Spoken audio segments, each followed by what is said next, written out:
at the casino. She lost all her money. She said, don't feel sorry for me. No. Don't feel sorry, honey. But if you want to do Our Lady a favor, here's what I want you to do.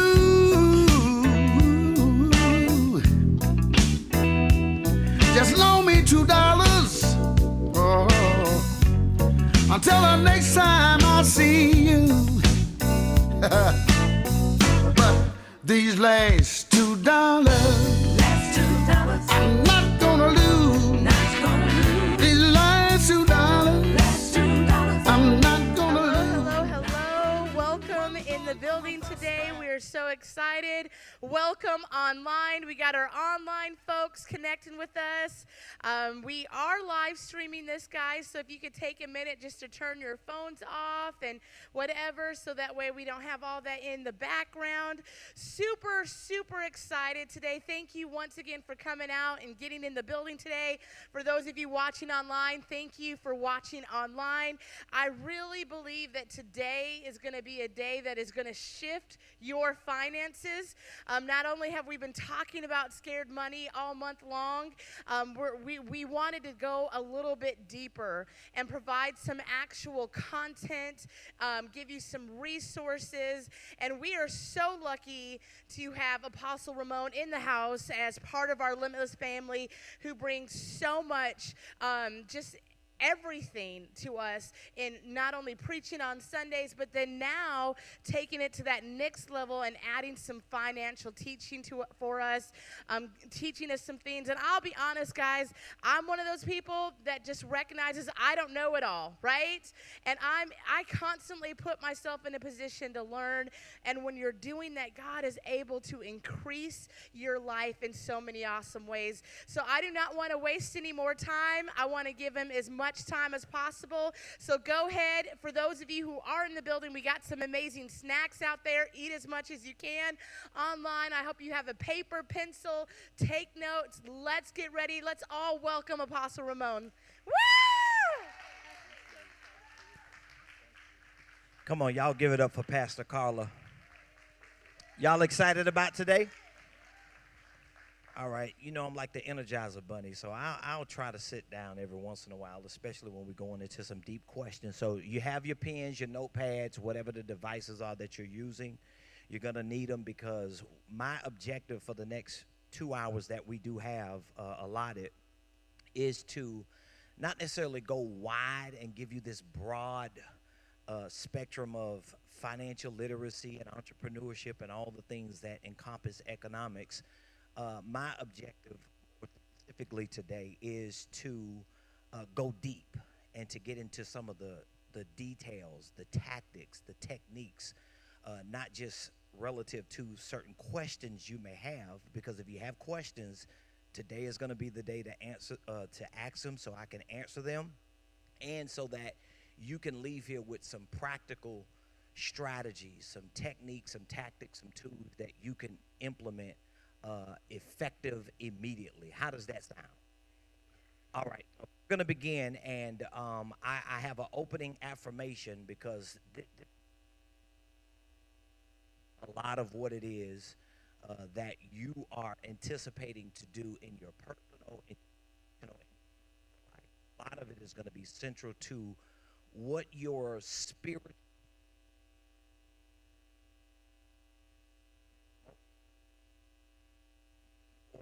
what your environmental disposition is. So if you are spiritually positioned correctly, if you're mentally, emotionally, if you are environmentally positioned correctly, it's going to make it a lot more easier for you to take the techniques, the tactics, the tools, and implement them in your life.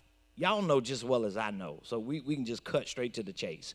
It don't matter how much information you get. about money, about credit, about business, about going to the next level, about balling out of control. If you don't have the spiritual disposition, if you don't have the mental, the emotional, and the environmental disposition and the support to reinforce it, you're going to get tired in 2 weeks. You know how we set out with these goals for the new year, these resolutions, and then like by the end of January, we can't even find the paper we wrote the goals and the resolutions down. It is not because your tactics or your techniques or your strategies were wrong. It just means spiritually, mentally, emotionally, and environmentally, you didn't reinforce it with those internal, intangible things that gave you the fuel when you didn't get paid that week, that gave you the fuel when the deal didn't go through, that gave you the fuel when you paid one credit card off only to find out that somebody else put something else on your credit report. Those moments, those techniques, those tools, those daily strategies are going to have a lot to do with those internal things. So let's go over this opening affirmation. I want you to just repeat these affirmations after me.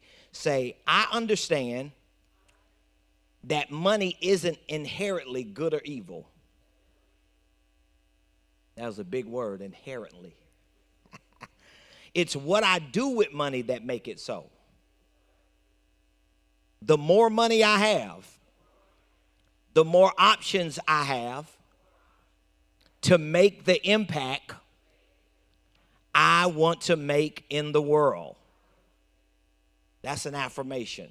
So you can have the opportunity to write it down. I gave them the note so they can always push it to you. I understand that money isn't inherently good or evil. It's what I do with money that make it so. The more money I have, the more options I have to make the impact I want to make in the world. Can we all agree on that? Do you believe that's true?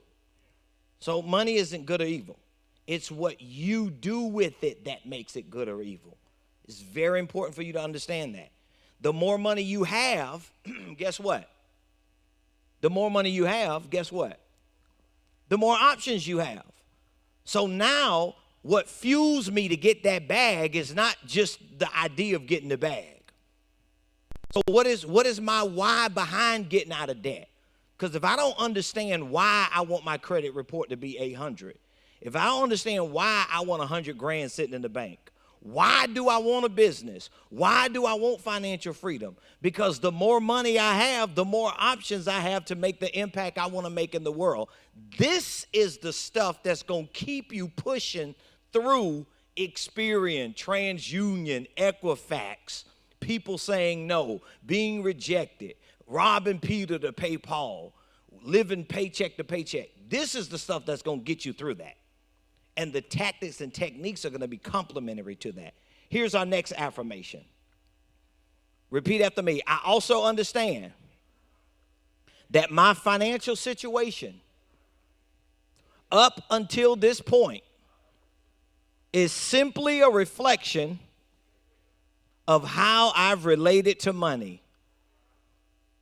in making it, managing it, and multiplying it.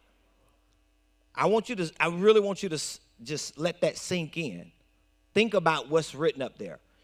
I understand that my financial situation, wherever I am right now financially, wherever I am, if you can look at your bank account, if you could pull up your account and see how much money you got, you have to understand that your financial situation up to this point is simply a reflection of my relationship with money.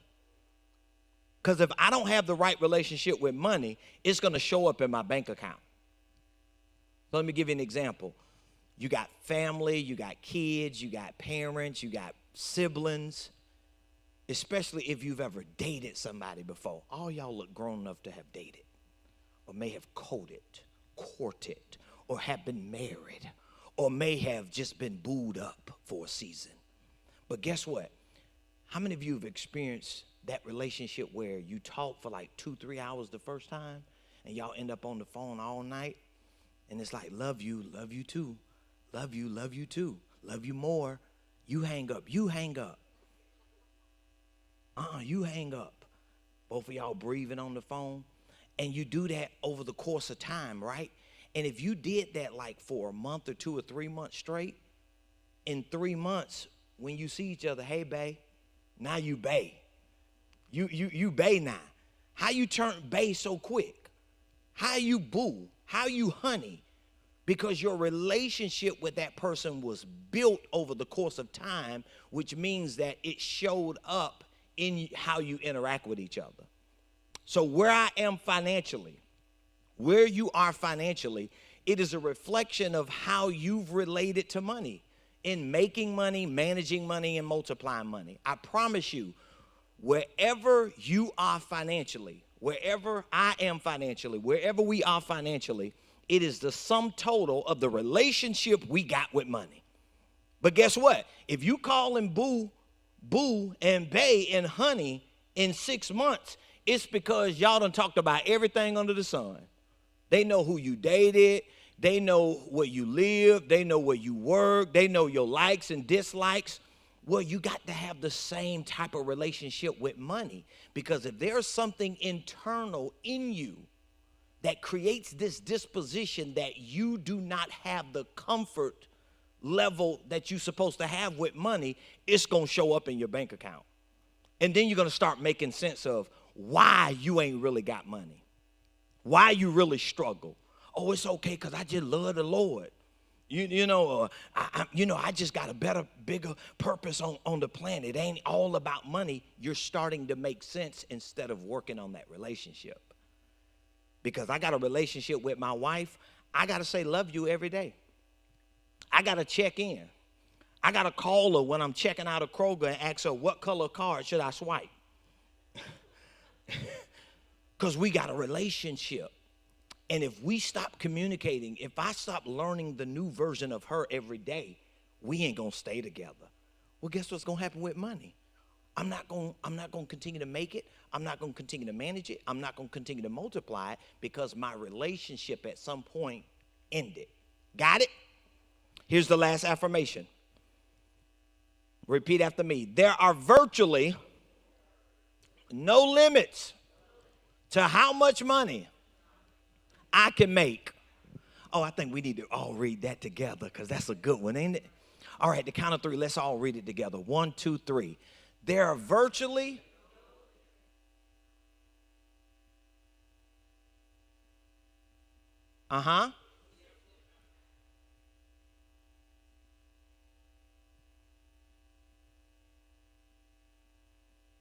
Do you understand that?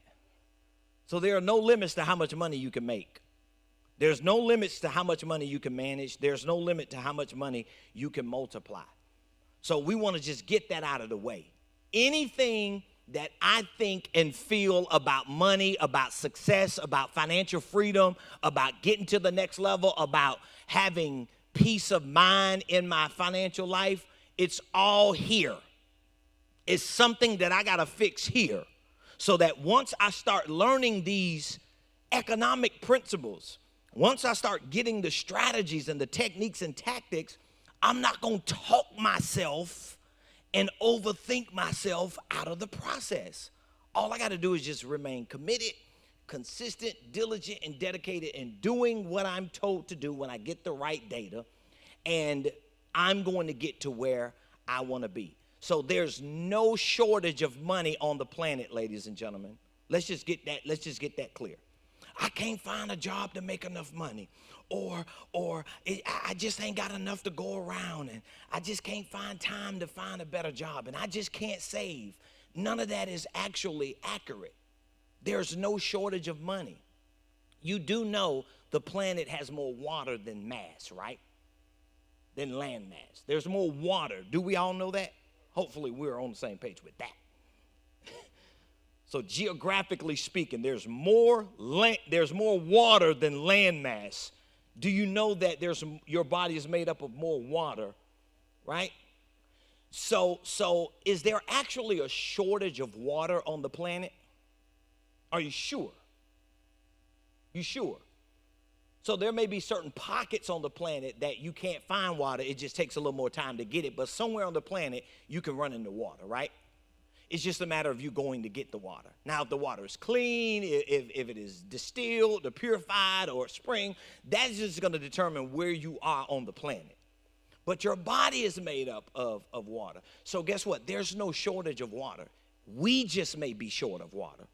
So we got to go to the stove, we got to go to the lake, to the river, to the spring or whatever and get water, but there's no shortage. And guess what? You got to think the same about money, about your financial freedom, about whatever it is that you want to pursue in life, personally, professionally, and financially. You got to feel the same about yourself. So are we all on the same page? Okay, good. So here's what I'm going to do. I want to personally use, and I really had to concentrate and contextualize today because of the time that we do have. I typically host one-day events. I have 1 year programs. So from anywhere from 1 day to 1 year, I can plug anybody into a system with processes, principles, and practices to get them where they need to be. So today, I didn't want to just overwhelm everyone with this wide spectrum of general information. I wanted to go real deep. I want to be real specific, and I want to answer your questions because I want this time to be as valuable as it possibly can be.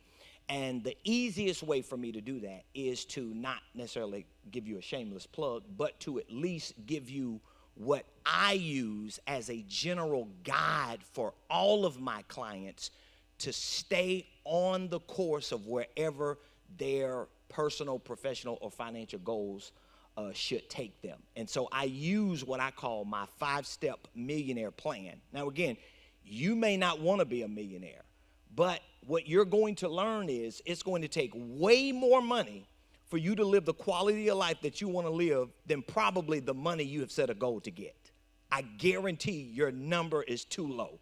And if your number is $1 million or in the millions, you may not necessarily have the strategies, the systems, and the processes that actually qualify and quantify you getting there. So we're going to just use these 5 steps that I want to provide for you. And I promise you, all of the suggested hot topics that Pastor Carla submitted to me, all of those topics are going to fit within the framework of one of those 5.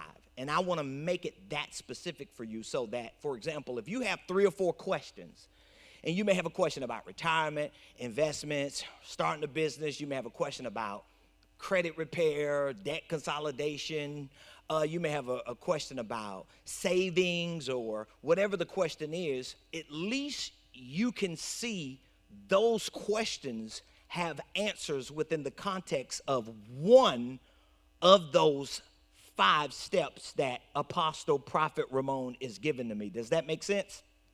So at least when you leave here with the answers to 3 of your questions, you're not vaguely thinking, okay, so what do? I just fix those 3 things. Well, it's actually relative to step 3. Well, how do I get to step 3? I got to accomplish what? Step 2 and step 1.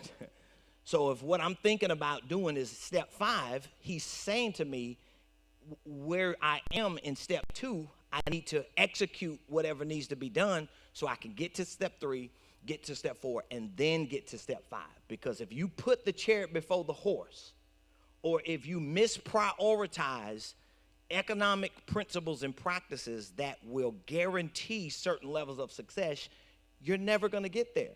And let me just segue with these 5 by saying, you're listening to someone who was raised poor, okay?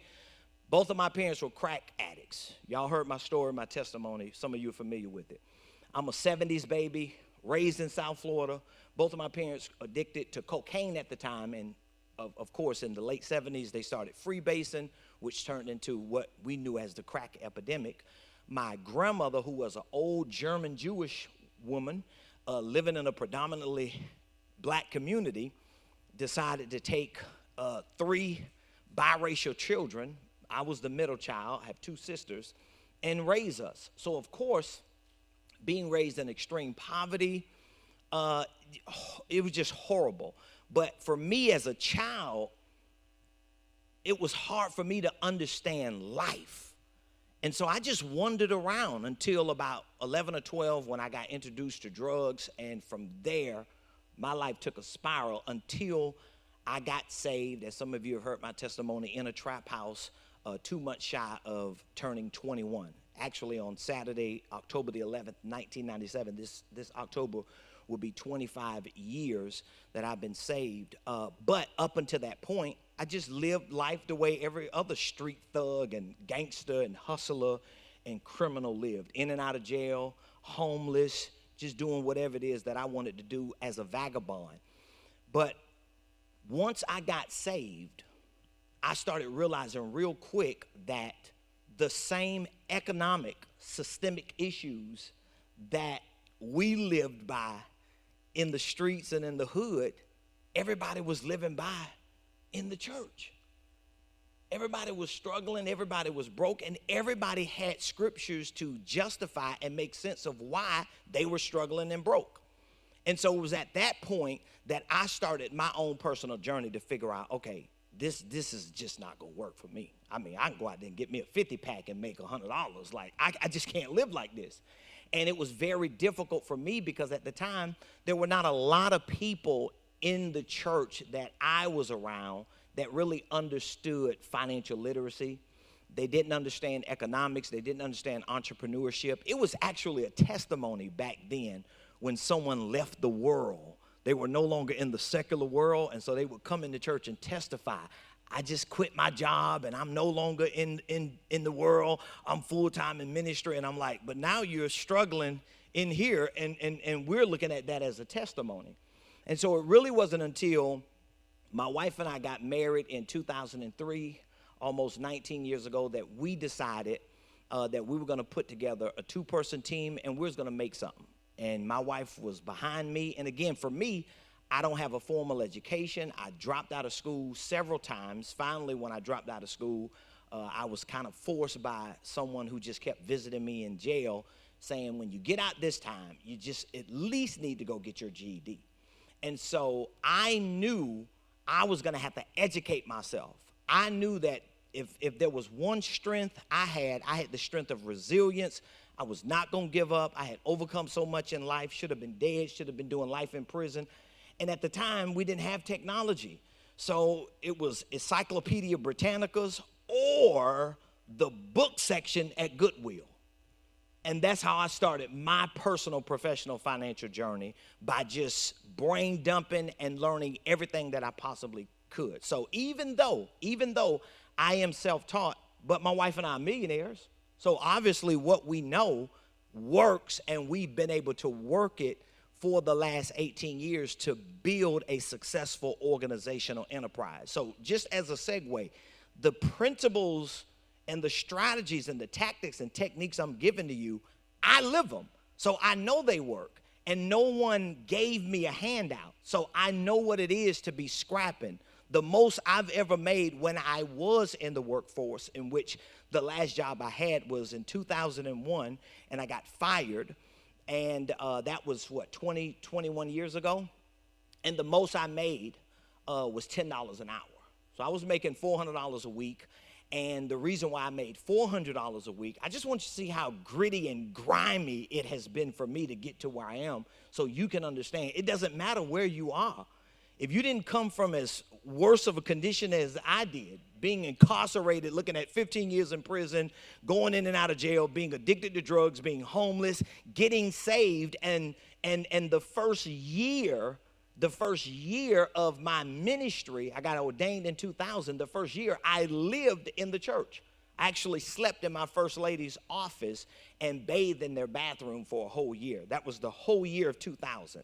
But by 2001, I realized that it had to be something different. And so the most I ever made was $10 an hour. And I knew that as long as I was willing to put the work in, I could get to where I wanted to be. And so everything that I'm sharing with you, it is information that I live by. These are principles that I have developed and I've worked on for years to make them make sense to everyday people. All right, so you ready for the 5 steps? All right, and then we'll go through them, and I'll hit on all the suggested hot topics that Pastor Carla submitted to me. And then if you have any questions, just don't hesitate. Don't pull back, okay? Don't hold back. Just lift up your hand. I'm here to answer your questions and to give you tools, but I want you to be able to connect the dots with all 5. So here are the 5 steps. This is my 5-step millionaire plan. Number 1, to save a minimum of $1,000. Oh, you got it, huh? My man. Go ahead and write that down.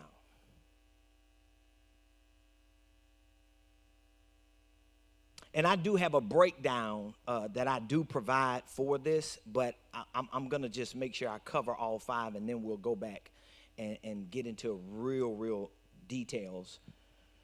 So step 1, save a minimum of $1,000 up to 1 month of total household expenses. I'll give you some studies and some strategies behind that when you get it. Step number 2, pay off all consumer debt. We'll talk about that. Pay off all consumer debt. Pay off all consumer debt. Number 3, save 6 to 12 months of total household expenses. It's a lot of work, y'all. Like, you ain't going to do all 5 of these in 2 weeks. It's just not going to happen. Save 6 to 12 months of total household expenses. Step 4, use the 40% rule, the hardest one. I struggle with that all the time. I still struggle with it today. Use the 40% rule.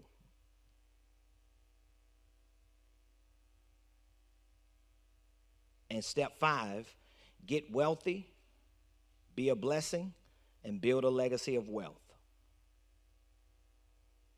So those are the 5 steps that we have, that I have put together. And of course, I have listened to the Dave Ramseys of the world, the Susie Ormans. I've read a lot of their books and materials. I'm not up here to knock nobody for what they do and what they believe. But what I'm here to explain to you with my 5, and to contextualize all your questions, and to give you the tactics and techniques that I have used to get to where I am. It's really to help you understand that depending on where you are, depending on what your philosophy about money, your beliefs about money is, that's going to have a lot to do to determine whose steps or principles and practices that you're using are going to work. Because if you don't share the same philosophies and the same views and perspectives that someone has, and you try to implement their system, it's just not going to work.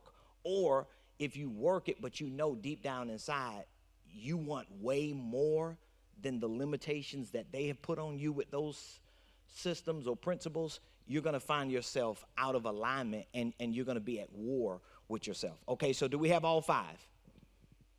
Okay, number 1 is what? Save a minimum of $1,000 up to 1 month of total household expenses. Number 2, pay off all consumer debt. Number 3, save 6 to 12 months of total household expenses. Number 4, use the 40% rule. Number 5, get wealthy, be a blessing, and build a legacy of wealth. So let me go over a few of the topics that were given to me that some of you suggested that you wanted to learn about. Number 1, tithing. So I think we're all clear on tithing, right? If we're not clear on tithing, we just need to understand that you're not going to use worldly principles and not honor biblical principles and think you're going to get results. Tithing is a biblical principle, but it's really based on a spiritual relationship you have with God, and a revelation that you have received because of that relationship. So for example, when you pay your tithes, you give 10% of your income, and you sow seeds, a lot of times it takes consistency over the course of a window for you to start getting creative ideas from the realm of revelation. So it's a spiritual dynamic, because for years, my wife and I, we've always paid our tithes. My wife is like a stickler with that anyway. I, from the hood, would have had those moments where I'd have been like, God, I owe you. So I just, make it up on the other side. My wife like, no, dog, you just ain't finna do it like that. So she's helped me. I got to be honest. She's helped me maintain an integrity with my tithing. But we know how it feels to go to church. And remember, we've been up under Mama and Papa Jones for 20 years. So we know what it is to sow $1,000 seeds and $100 seeds and to give and to pay tithes and give offerings and see nothing happen in our finances and get eviction notices and have to call the car people and ask them, can we put one more payment on the back? And we've been through all that while tithing. And I remember the first time, this is powerful with the principle of tithing. I remember the first time I went to God, I was so hurt, so disappointed. I was like, come on, man. Like, oh, Lord, I'm giving, I'm tithing. We broke, we struggling, we eating oodles and noodles. We about to get kicked out of our apartment. I'm preaching, I'm prophesying, I'm laying hands, I'm casting out devils, and I'm struggling. I didn't even have a cell phone at the time.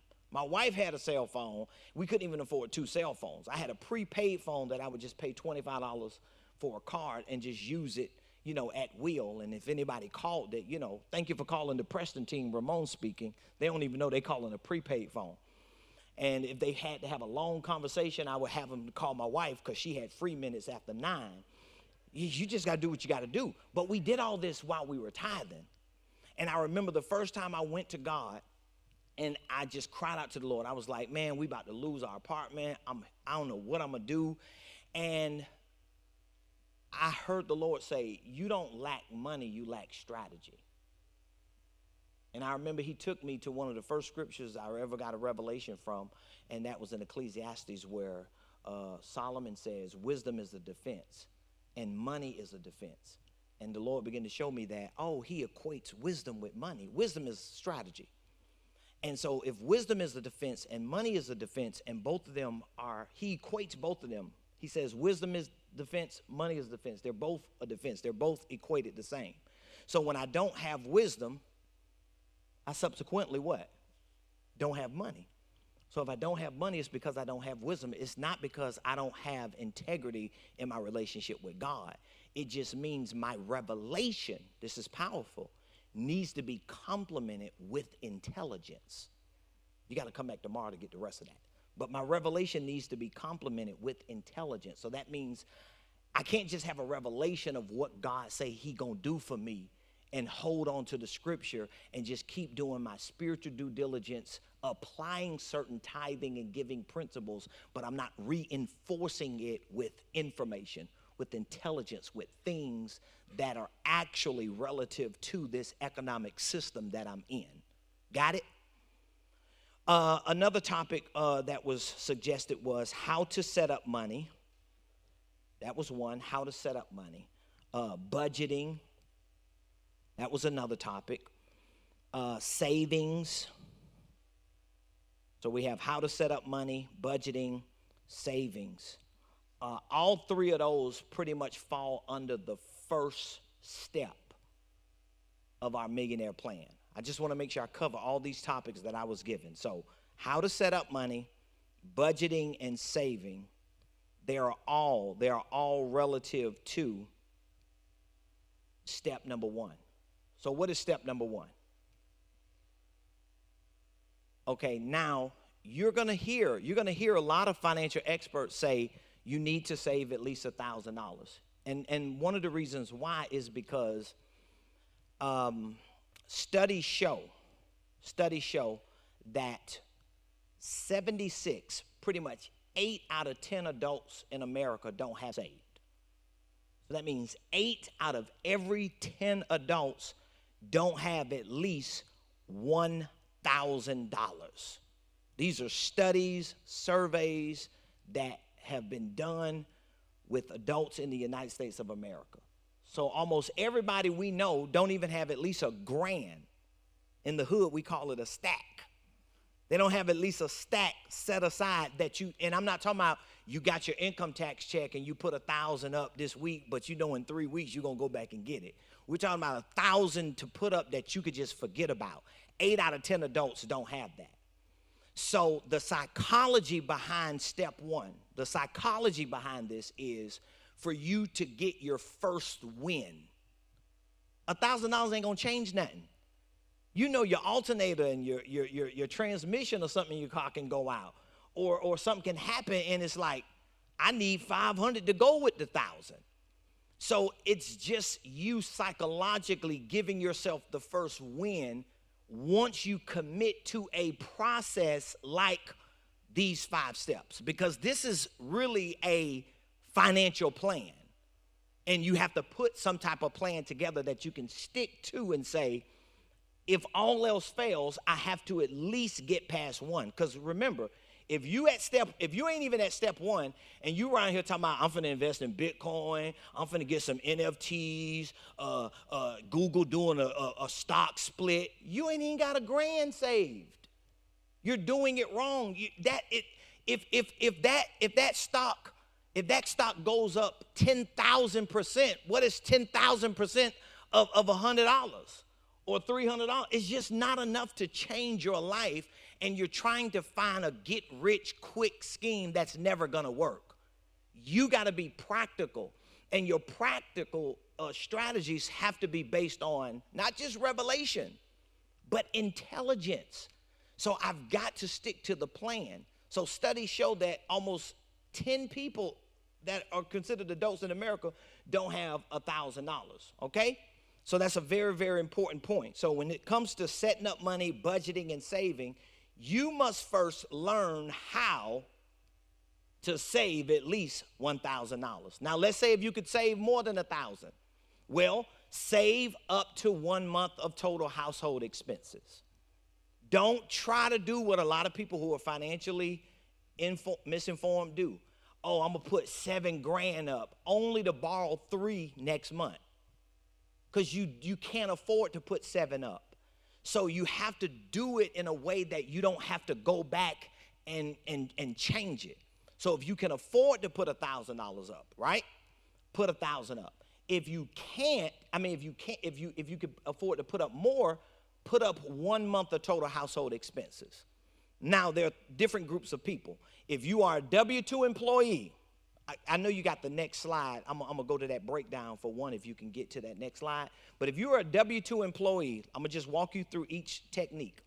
If you're a W-2 employee, then your household expenses for 1 month are going to be different than if you are a 1099. If you're an independent contractor, if you're self-employed, if you're a network marketer, that means you're someone in the middle. So you can't look at it like a W-2 employee. This is why, for those of you that are W-2 employees, or if you are trying to leave the W-2 workforce and try to start a business, whether you 1099 or have an EIN as a business or a nonprofit, one of the reasons why you fail is because you're still thinking like a W-2 employee. And you're not doing the right math on what your expenses actually are, because even if you're a 1099 independent contractor, your expenses are fundamentally different than as a W-2 employee, okay? Does that make sense? So if you are a W-2 employee, you've got to do your total household expenses. So that means if it takes $5,000 for you to live every month, now you got to be realistic. I'm going to give you a breakdown in just a minute, but you got to be realistic on what your expenses are, because let's say you ain't got insurance. Let's say if you're not being realistic about your expenses, because you need to have life insurance, you need to have health insurance, and you're not factoring that $700 in. You just thinking, oh, my expenses are $2,200 a month. No, it ain't.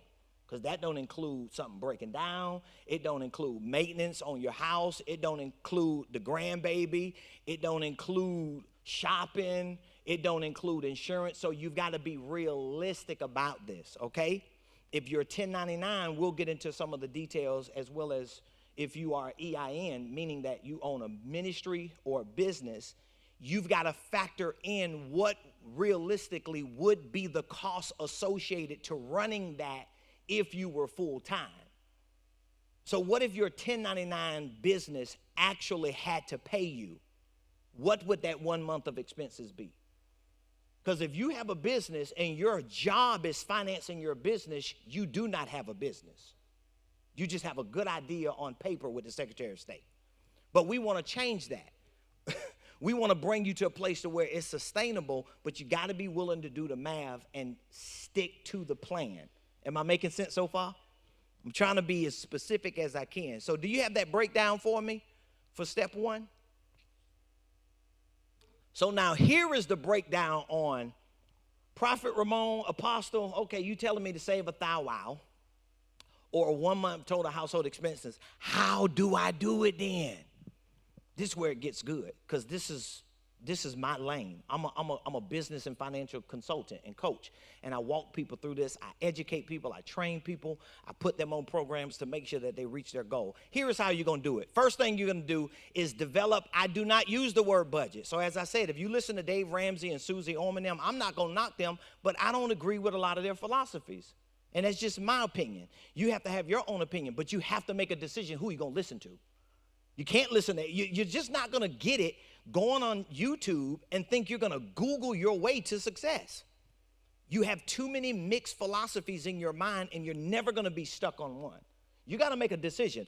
Who am I going to listen to? Who am I going to follow? What am I going to take in? And what am I going to stick to? Because if you keep jumping around, guess what's going to happen? You're not going to stick to the plan. So first thing you need to do is develop a spending plan using a financial management app to track all income and expenses. I'm giving you techniques here. What is an example of a financial management app? Mint.com. Mint.com. Now, if you are anticipating being a 1099 self-employee or business owner, I would highly recommend Mint. I know Dave and a lot of other companies have their own apps, but I would recommend Mint. Here's why. Because Mint is powered by Intuit, which actually owns and powers QuickBooks. So the migration from Mint personally to QuickBooks professionally will be easier fundamentally because their system is and their infrastructure is similar, okay? So this is what you're going to do. You're going to develop a spending plan using a financial management app. We're not scribbling around here.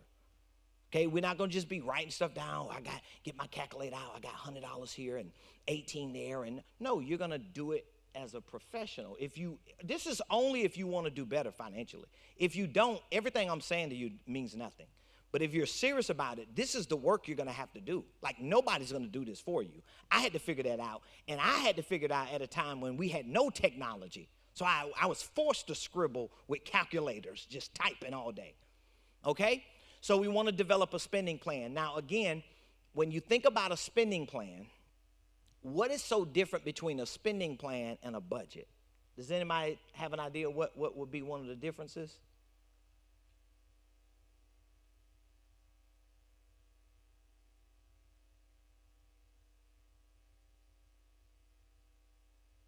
Good. I love that. Good.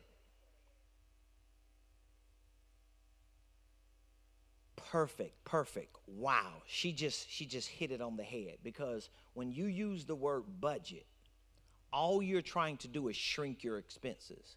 But guess what? Unlike what you hear some of the financial gurus say, your Starbucks is not your problem. This is not your problem. If your problem is $5, we need a deliverance service after this seminar. You don't have a $5 problem. And I'm be honest, your problem ain't no $500 shoes. That's not your problem. Our problem is we have our minds and our eyes on the wrong things. So it's not that you don't want to shrink your expenses, you want to control them, but you want to get control over your income more than anything. You might want to write this footnote down, because I'm just dropping some as I go. Your income is your number one wealth building tool. If you don't have a grip on your income, you ain't going to never get wealthy. I promise you. And even if you hit the lottery, you're going to lose it in 3 years. Just watch TV. They got shows on it. Your income is your number one wealth building tool. And it don't matter if you make $7 an hour, $17 an hour, or $17,000 an hour. If you don't control your income, you will not get wealthy. You will not become financially free. And what is the best way to control your income is to know how much is coming in, how much is going out, and how much is left. And you cannot do that without technology, especially in today's world. So you could download mint.com, the app, set up a personal account, connect all your credit cards, your car payments, your banks to it, and then you start fleshing it out. Now, if I'm not mistaken, Mint does use the word budget, if I'm not mistaken. I haven't used it in a while because I have so many. I got probably 10 QuickBooks accounts. I got too many things to do. I shouldn't even be doing none of that by myself. So you want to use Mint.com to learn to track your income and expenses. So that means now you can't just be around here throwing cash around. Or if you're throwing cash around, you want to go in there manually and you want to put that transaction in. So if you go somewhere and you sow a $50 seed and it was cash that God just told you to give, well, when you get home, you go to that app and put transaction, $50 cash, so that you can weigh it. And you got to get to a point to where I see all of my numbers every day. Not a day goes by that I don't know how much came in the day before, across my whole organization, my whole life. I have people that make sure I see what came in, what went out, and what's left. I have to know that every day because I am the fiduciary of my family. You are the fiduciary of your life. And so the way you do it is you develop a spending plan, and in that spending plan, when you're putting it together, similar to what you just heard her say, you want to make sure you put down your current quality of life. So if you want to know what a financial plan looks like on a sophisticated level, here's what a financial plan looks like. You do the math on your current quality of life. That means, how much do I need to live? I need to quantify that number. How much money does it take for me to at least live and not be overwhelmed every month? I need to quantify that number. Don't just wake up saying, man, I'm just struggling. I need something today, man. I don't know what I'm going to do. You need to do the math. That's what you need to do. You don't need another job. You need to do math. And doing math means I want to figure out how much money makes up my current quality of life. And as I said, there are things you need to add to it. You need to add health insurance and life insurance. Nobody gets around me. Nobody who's around me gets around me if they don't have those two things. Because I've lived that life. I know how hard and how stressful it is when you don't have that. I know how anxious it is. I've had to bury two of my parents, both of whom did not have life insurance. My grandma, who we buried, didn't have life insurance. It's horrible. It's horrible, and you don't want that, okay? I've lived that life with no health insurance and just going back and forth to the hospital or going to the urgent cares. It's ridiculous, especially when you are enjoying other qualities of life that are not necessities, but they're luxuries. Yes, ma'am.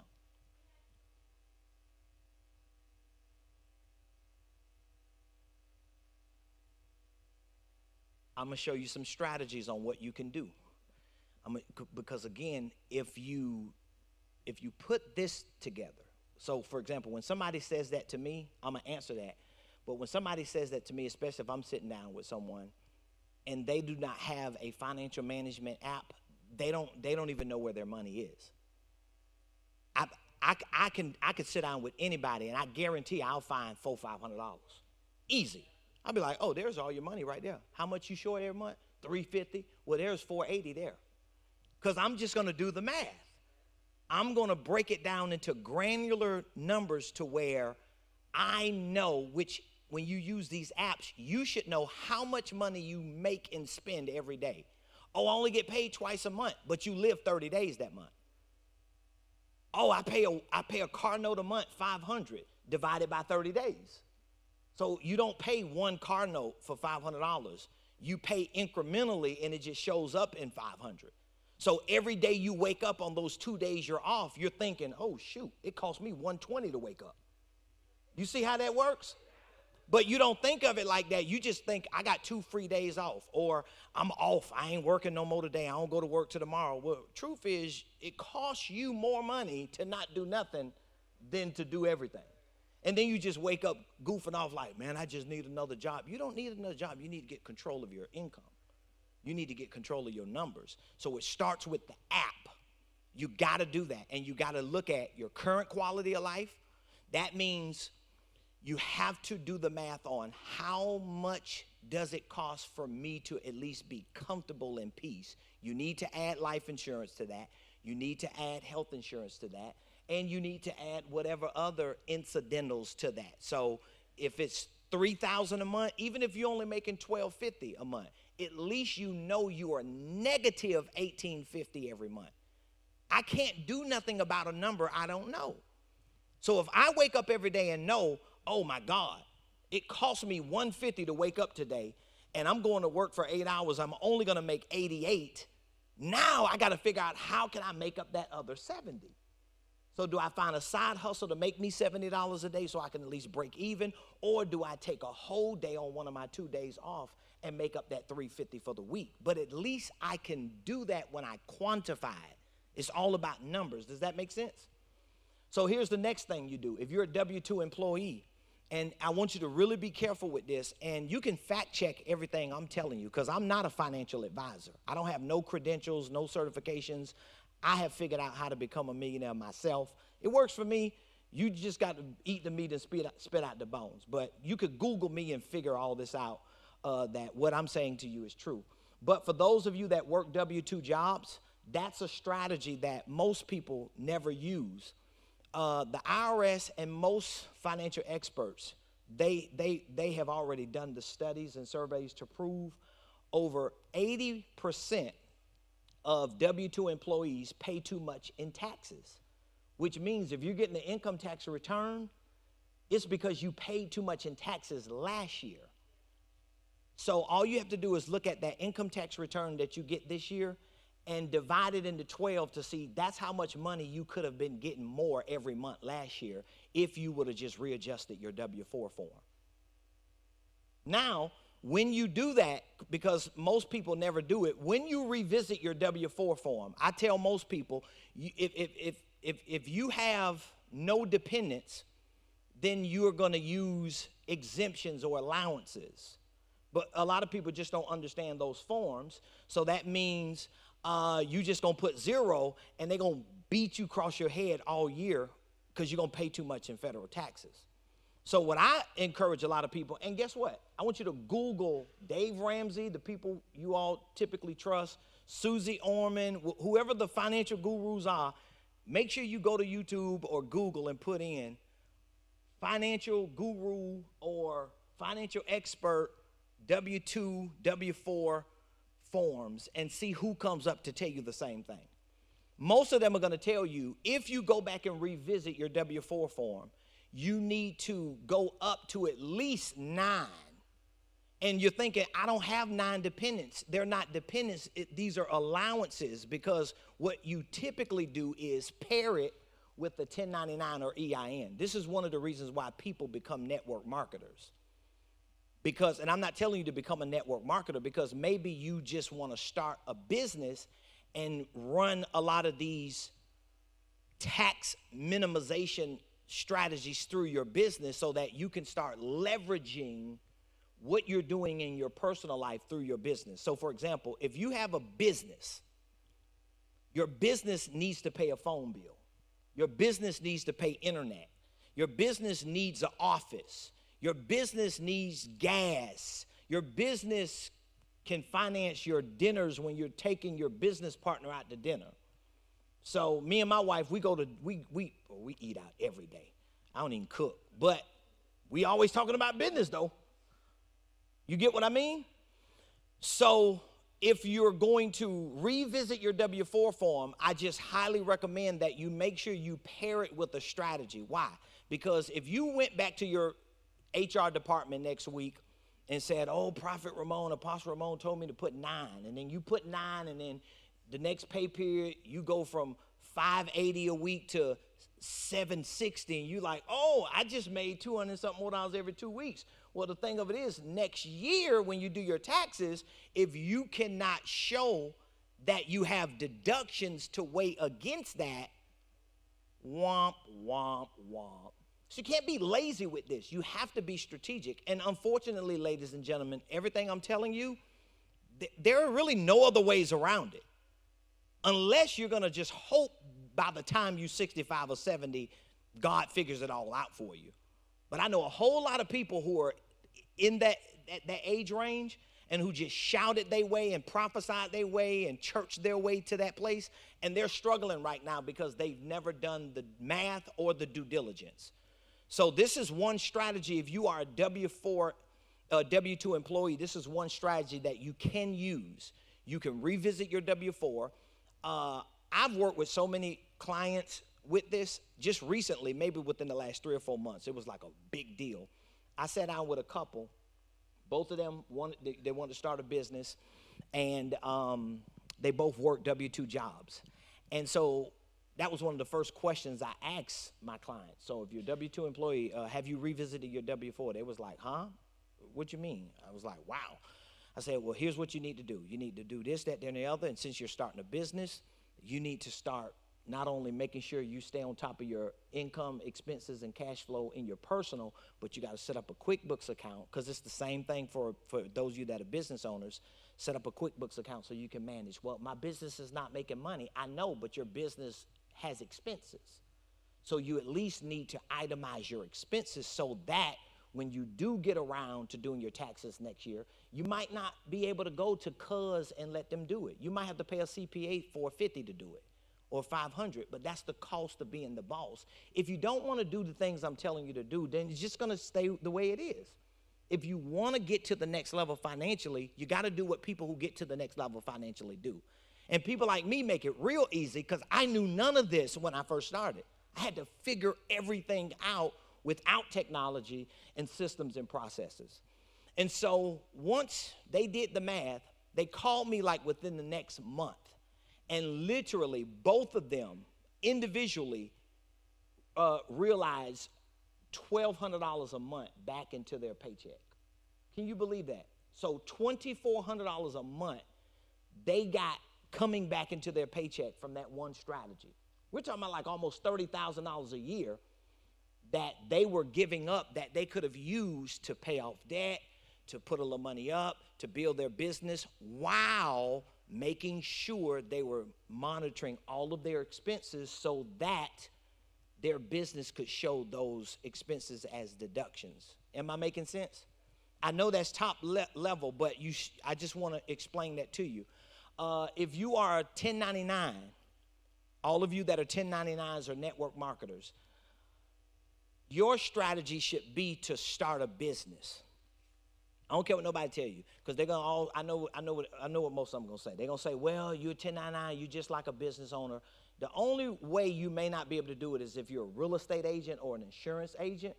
Your broker may not pay your commissions to your business.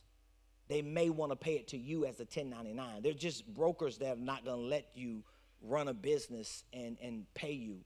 That's okay. That's okay if you're one of those people. But if you're a network marketer, what you need to do, if you implemented that W-2 strategy, that W-4 strategy, and you're doing network marketing, I would highly recommend that you reach back out to that network marketing company once you get a business started and switch your Social Security number to your EIN. Okay, a lot of people don't do that. They just give everybody their Social Security number. Then you start getting all these 1099s, and you're going to have to pay self-employment taxes on those 1099s. And most people, by the time they do their taxes, they hadn't put any money aside because they're not tracking their income and expenses. So one way to mitigate those issues is to run your transactions through a business. And a lot of times you may not be in a position to run a business yet, but owning a business is a start, because at least you're able to own a system that these transactions can run through, and you can verify and validate all these other strategies that you're implementing. All right, any questions on that so far? I know I'm covering a lot, yes.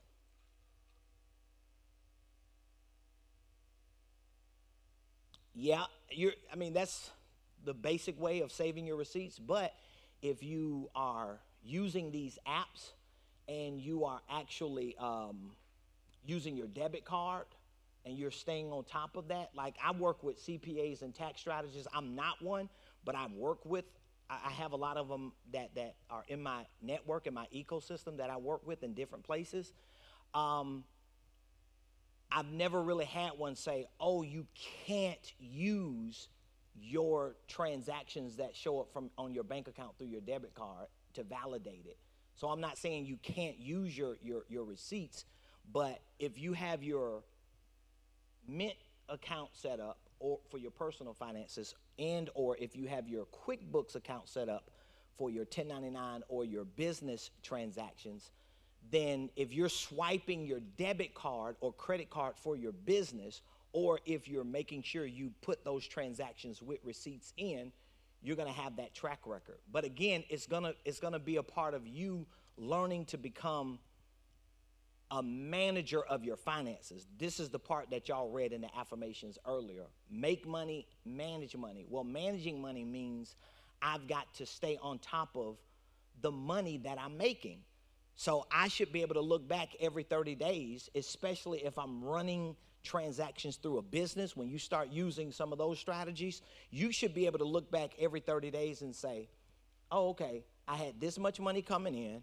I had this much money going out. Here's what my net profit is projected to be. So if I got my taxes done today, I would be paying taxes on that net dollar amount.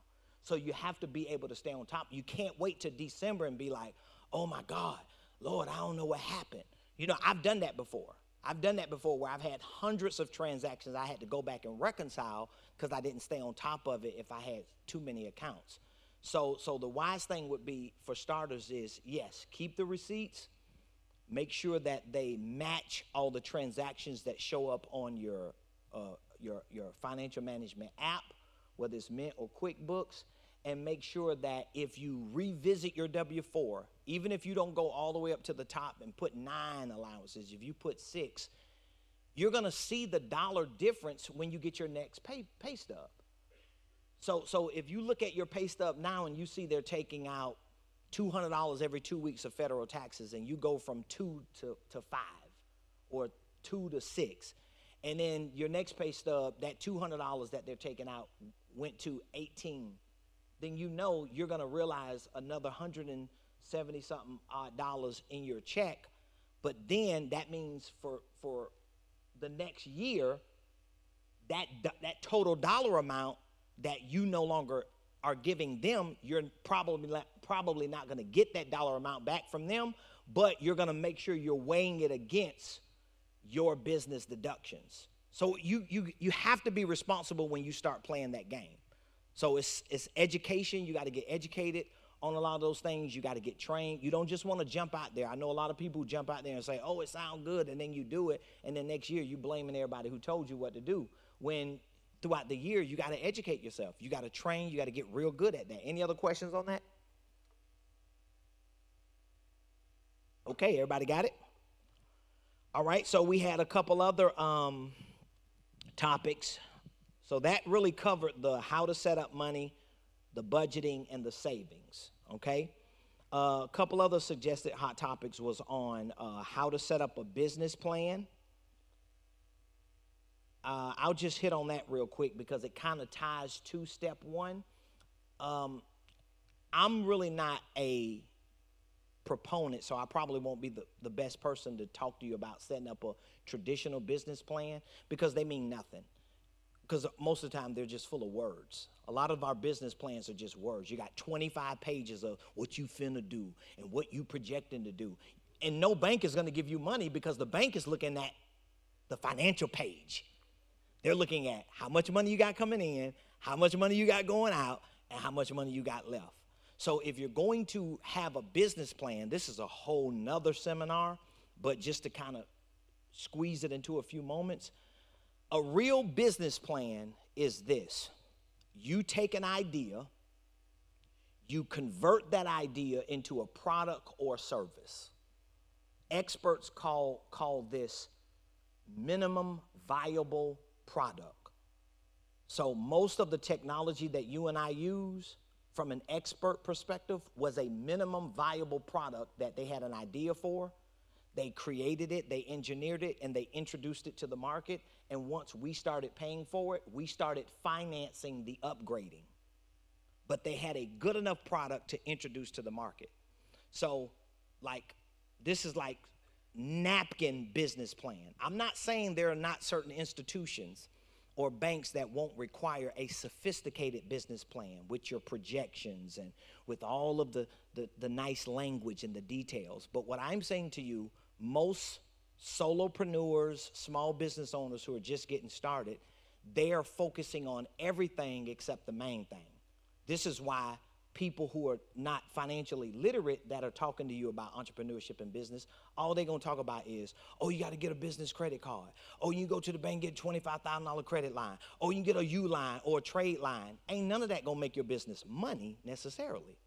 As a matter of fact, most people who get credit cards and U lines and trade lines and Home Depot cards for their business end up owing all of those companies, closing the business down. You know why? Because they didn't even have a minimum viable product to take to the market in exchange for somebody's money.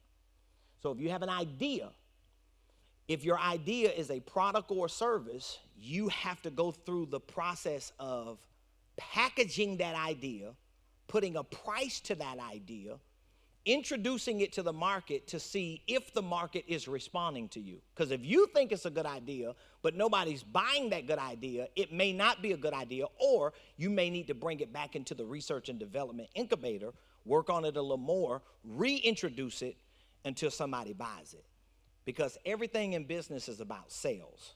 So I'm not getting into like all the details. I do teachings on that when it comes to certain sophisticated levels of business plans, but I'm telling you, if you have an idea for a business, decide what your products and services are.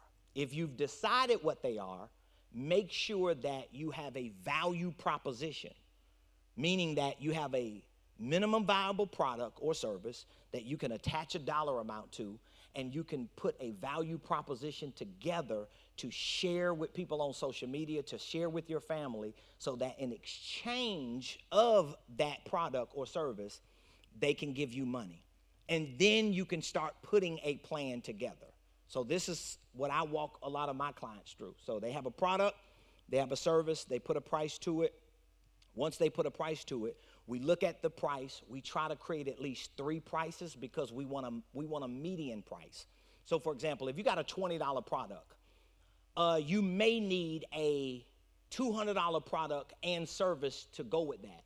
You may need a $100 product and service. So it doesn't mean if you're selling t-shirts, for example, you're selling $20 t-shirts and you want to be a millionaire.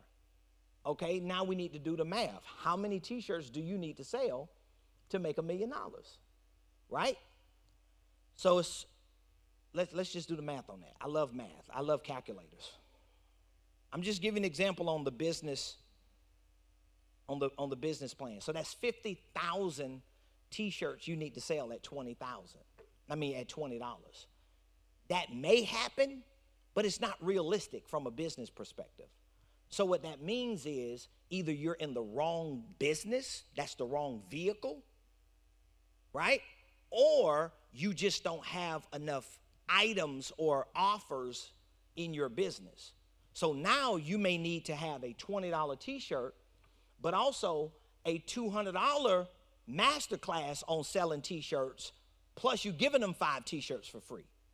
But then you may have a $2,000 product that says, I'll come iron your t-shirt, put your t-shirt on, give you 5 of mine, help you run your business, because if you don't have more offers, you're going to spin your wheels around here for 8 years with a business that's not even legitimate, and a business plan is not going to help that. Am I making sense? So if you have a price that you can attach to it, now you have to figure out what is your value proposition. Then you need to learn sales. You need to learn how to sell your products. There's no way you're going to really scale it if you don't understand these things. You have to learn marketing. You have to learn sales. You have to learn operations. You have to learn these systems and processes. Building a business is very complex and complicated, and so it takes time, but it all starts with what? Income. Everything goes back to income, because my business is only going to be successful based on the revenue that comes in. If you ever look at a financial statement of a business, at the top of that financial statement, you're going to see profit, sales, revenue, gross income, all that's money. Everything under that means nothing if you don't get that. Got it? Any other questions on that? Okay, so we got two other items which take us to the second step. This is debt reduction and how to talk with bill collectors. This is two items we'll talk about. Matter of fact, I could attach do's and don'ts of credit cards on this one too. These are three suggested topics. Debt reduction, how to talk with bill collectors, do's and don'ts of credit cards. So can we go to the second step? Debt reduction. Let's see, debt reduction, how to talk with bill collectors, and do's and don'ts. Now again, I don't focus on debt as much as I focus on income. You know why? Most of us who get in debt, we don't have a debt problem, we got a what problem? Thank you, you catching on. It was an income problem that got me into debt. Because either I got in debt with the anticipation of making more money, the job didn't come through, the business didn't go on, and now I got 12 credit cards, and now I'm in debt. But the debt came because I anticipated income that I didn't qualify and quantify. So I shouldn't have really got in debt. I should have made a sale. I should have made income, then let my income determine how much debt I should get and weigh it against the two. That's why anybody that's telling you to do it that other way, don't do it, because you're going to end up in a lot of trouble.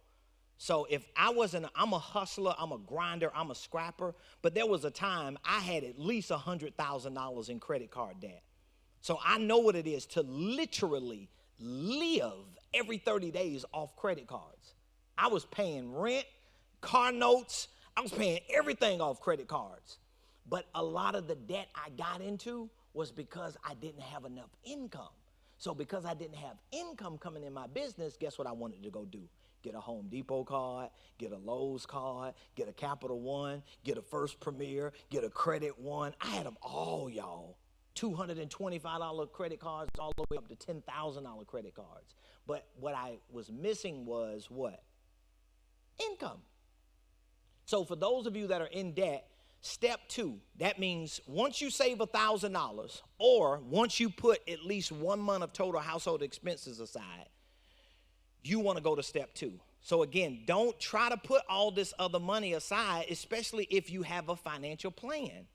See, I had to do this. There was a time I was a couple $100,000 in debt because I was ignorant of this stuff. I was just good at getting out there hustling, making it happen, until I woke up one day and realized, man, you got a big house, you got Range Rovers and Mercedes in your parking lot, you got a nice building for your office, but bruh, all the money you got coming in every month is going out. But at least I was tracking my income to see, wow, you got $20,000 coming in this month, and you had $20,000 that go out.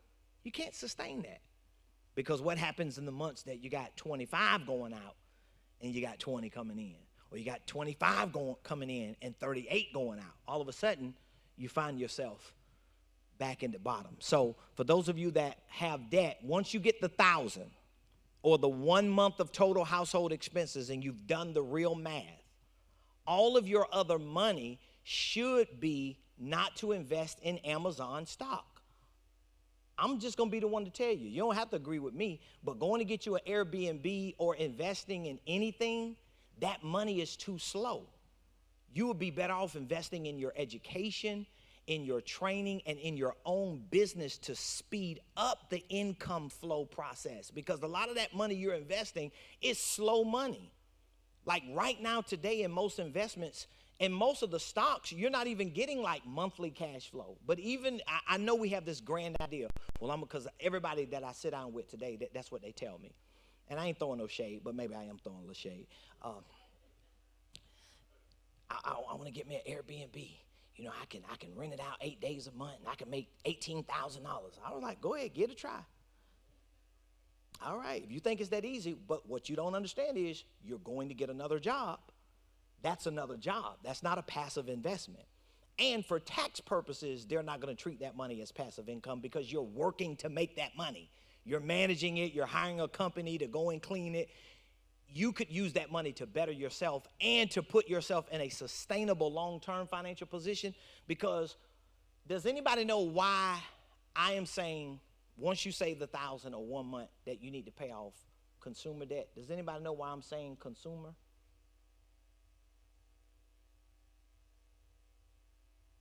Consumer debt is consuming your number one wealth building tool. What is it consuming? Your income. So all the money you got coming in, like what Pastor Carla just said, somebody said, what do I do if all the money I got coming in is going out?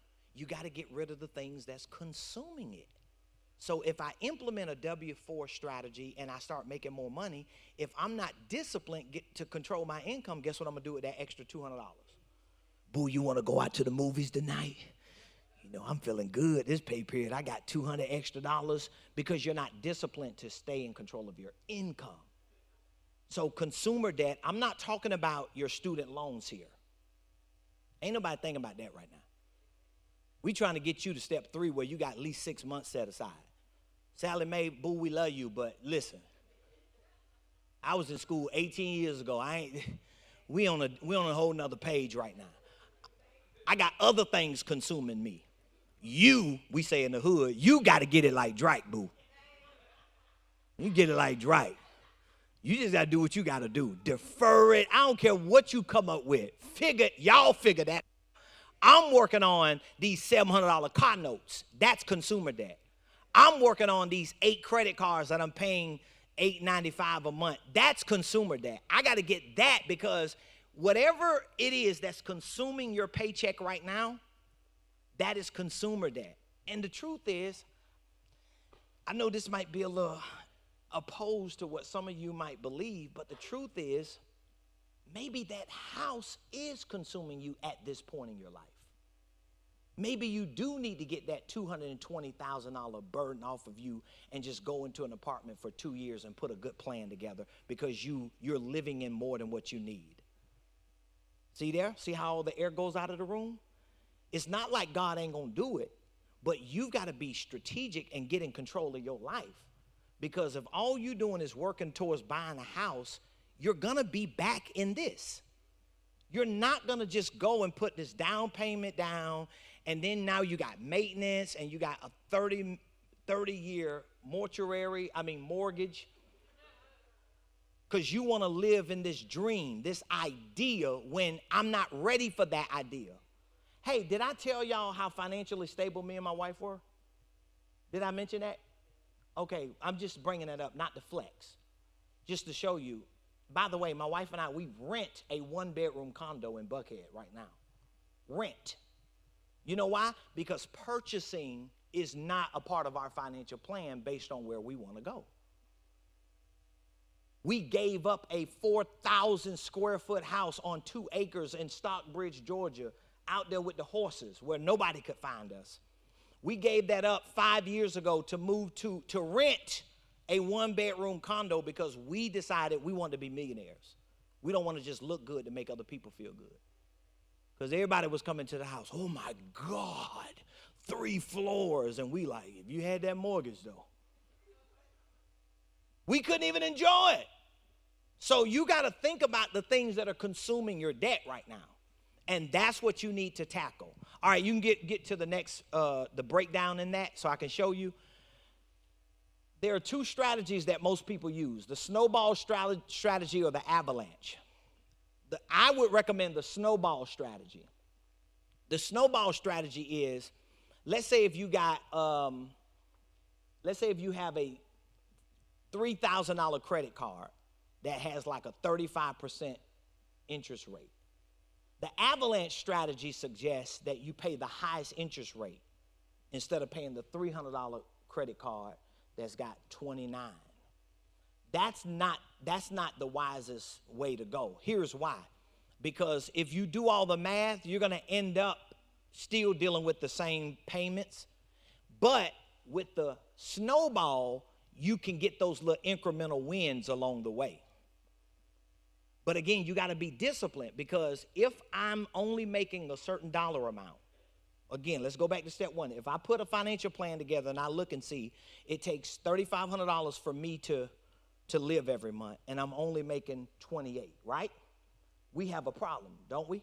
We have a $700 a month problem. Whatever your problem is, if you start doing the math, well, that means you have to give up a little bit of your time to either get a better job. If you can't get a better job, you got to find a side hustle, something that you can make up that $700 difference.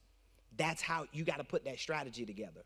While you're putting that strategy together, whether it's readjusting your W-4, finding one or two side hustles to at least put you in a position where you're not stressed, so I can save that $1,000, and then once I save that $1,000, I could get to step two. Now, whatever extra money you have after the $1,000, don't try to go to $2,000 and you still got 8 credit cards. Me and my wife had to do this, and guess what? This is going to speak to how to talk to bill collectors. I have nothing against credit repair specialists, but I did not take that route, okay? What me and my wife did was we paid money for someone who knew what they were doing to get us a real good credit report, okay? We had a law firm give us a credit report. You know, law firms, like, I'm sure there are other companies that do it, but we knew a few lawyers in Buckhead that's in our building. We was like, you know, pull our credit, give us our credit report, because they do like bankruptcies and stuff. And we didn't want to do a bankruptcy because we was just like, I don't want to be haunted by that for the next 7 years. And because of the business my wife and I was in, we didn't even have that option, really. She's a real estate agent. We work with mortgage companies. A lot of these companies that we do consulting for, like developers and investors, they have companies that will not only pull the tenant's credit, but they pull ours to see who am I working with, especially when you're in that business. They'll pull your credit to see what company is coming in. You can't just give them no Secretary of State paperwork. They're going to pull your credit. They're going to do a background check because they don't want you on their properties, because my wife and I are in real estate. They don't want to do business with people like that. So my point is, we got that report, and we literally opened up a separate account because we didn't want nobody making mistakes and pulling all our money out. We opened up a separate account, and we started calling every time we put a couple thousand in that account, we would see how much we had. So we had, I think we started out, we probably put, and again, we was at a different place, so we may have put like 15,000 in that account.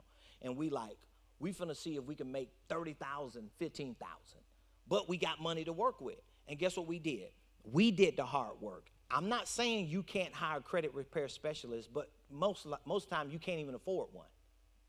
And if it's a credit repair specialist that's just moving you into becoming a network marketer, then you're really not serving the purpose of getting your credit repaired, or maybe you are, I don't know. But all I'm saying to you, just be aware of it and be mindful of it.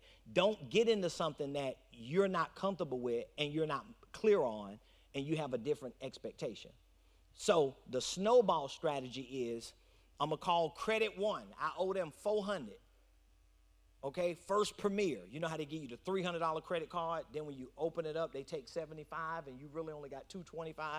I'm gonna call them and I'm gonna get all these small wins and I'm gonna put all of my efforts towards that. Now again, it doesn't mean that you have to give up Starbucks.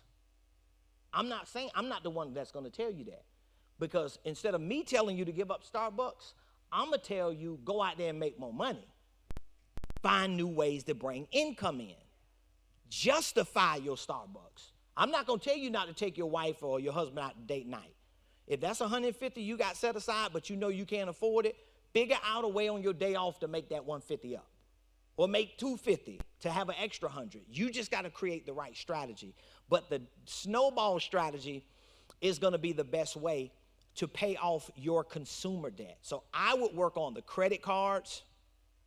If you got payday loans, or if you got banks or something that you owe, and these are like consumer loans, anything that's consuming your money. Now, one of the topics was on how to talk to bill collectors. Again, I'm not going to focus on the debt that I owe before I focus on the debt that's consuming my income. Do you understand me?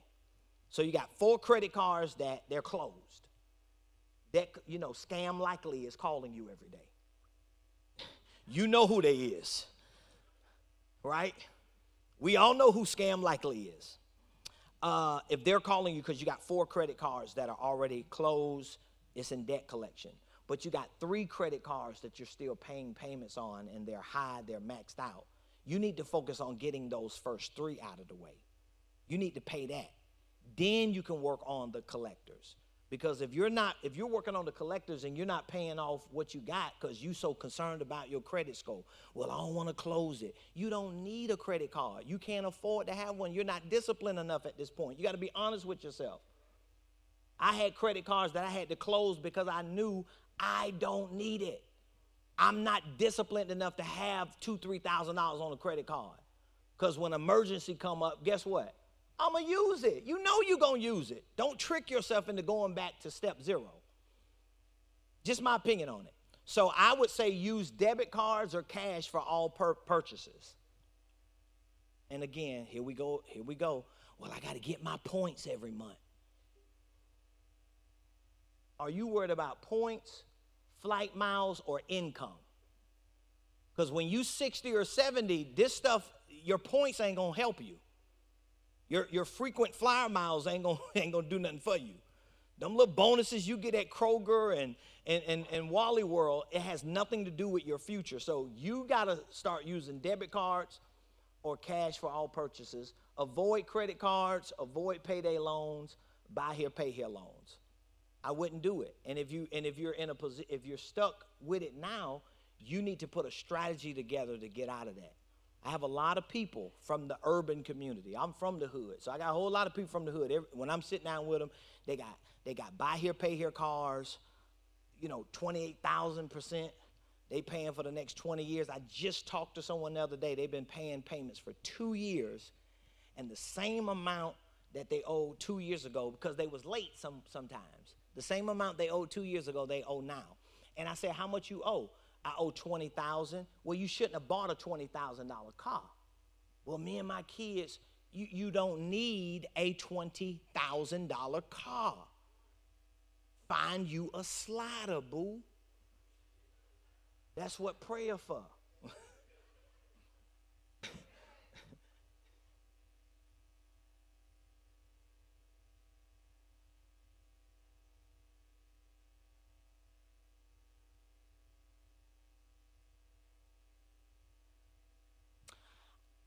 It will make more sense to increase your income, because it's all, if you start thinking income, you're not going to use other tactics that are going to put you in more debt. So it's like, I can get a loan at 3% instead of paying credit cards at 20%, but it's still a loan. It's not new income, because you still got the same 2 days off a week with the loan. You still undisciplined. Say what now? But that's not the best strategy. It doesn't work. Everybody that has done that are still in debt because they don't have new income. Income, not transferring percentages. That's not your number one wealth building tool. You have to accept the reality. Remember I said that at the introduction? You're going to realize, or you should realize, that you're probably not making enough, because we've been brainwashed. Especially in the United States of America, we swear up and down. Like if I had all of my graphs with me, I would show you what I created this graph called the income ladder of success, and there are 8 classes. The poor class is considered $32,000 a year or less. That's economically. You can do any research. The United States of America, as an economic system, they know if you make $32,000 or less, you are categorically poor class, right? So that means if you make 35 or 40, you middle class. But most of the banks are giving you loans on gross, not net. So you get your house on $40,000. You don't make $40,000 a year. You've tricked yourself into believing that. If you make 80, they probably taking 40. So you really don't. I make 6 figures. No, you don't, boo. Listen, I do this for a living. So I sit down with people and their arrogance and their cocky and their pride. How much you make a year? 112. Okay, let's do the math. I make 112. Okay, so where's all the money? Oh, this benefit package or this, or they contribute to my retirement, but it's not income. It's not net. How much do you net? And I've seen people who make one something a year netting 40 something because 50 to 60% of their income is gone. You cannot build your life on making 100. That's called vanity income. I want to build my life around what I really make and figure out how can I minimize my tax liabilities, how can I control my expenses, remove certain debt or expenses that are consuming my income so I can have more free income so I can make a boss move, so I can make a power move. But I can't make that power move if I don't do my due diligence. Does that make sense? So I wouldn't recommend that because I don't want to swap loans. I don't care if it's 0%. Because banks already know what's going on. When you start closing a couple credit cards, you're going to start getting new offers. Oh, introductory rate, 0% APR for the next 24 months. They already know if you still goofy, you're going to go for it. Because you're not disciplined. You just listened to a Ramone Preston told you, cut it up, freeze it, blah, blah, blah. And then they know you're not disciplined because they know you don't have a plan that you're using and you're sticking to. I promise you, if you stick to a plan and do the work in between, you're going to get where you want to go, whether it's just financially free, millionaire, or whatever. So that's step 2. Any questions on that so far? Did I answer that question? So that covered debt reduction, how to talk with bill collectors, do's and don'ts of credit cards. So again, I would focus on whatever's consuming your debt right now. And again, if it's anything, it's the car you driving and the house you living in. If it's taking too much of your net, you just got to pivot for a season. Like my wife and I, we had to make that decision. We sat down and we said 5 years ago in 2017, we want to be millionaires. We was making 6 figures, but we ain't have nothing. We probably ain't have $30,000 saved up. So we were scrapping. But because I'm a lion, I go out there and kill something to eat every day.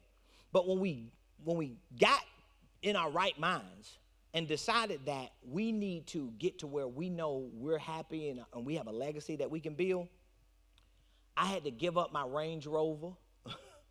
Yeah, because I was like, I don't need 2 cars. And again, I'm not shaming or shading you. I'm just challenging you to sit down with your spouse or whoever you're with, if it's yourself, look in the mirror and just keep it 100 with yourself. Because it bothers me, like it hurts me when I sit down with couples and they got 3 cars, they paying payments on them, they got this nice house and they like, well, we gotta have 2 cars, we gotta have this. And I'm thinking, no, you don't gotta have nothing. You're talking to somebody who we still have 1 car. I mean, it's nice, it's for my wife, but I don't need another car right now. And every time I come around to wanting to get one, I'll go look at some. We'll go look at some big old houses, and we'll go ride around. And then like 3 days later, we'll meet up in the living room somewhere of this 1,000 square foot unit, and we're like, you know what? We just throw them 2 boxes out. We good. We don't need that. We'll just work around each other's schedule because guess what? Guess what has happened? You get to a point where you start stacking that money, and you like, nah, I ain't going back to that. I ain't going back. I'm going to keep building. I'm going to keep going. And I want to be in a position to do what I want to do when I want to do it. So whenever I do get a car, whenever I do, and you're listening to someone. So when you hear people like the Ramseys of the world say these things, you have to understand a lot of these people are being honest. They're millionaires and they ain't budging with their money. And it's not because of scarcity. It's because of strategy. All right, number 3, the third one is, what is the third step we talked about?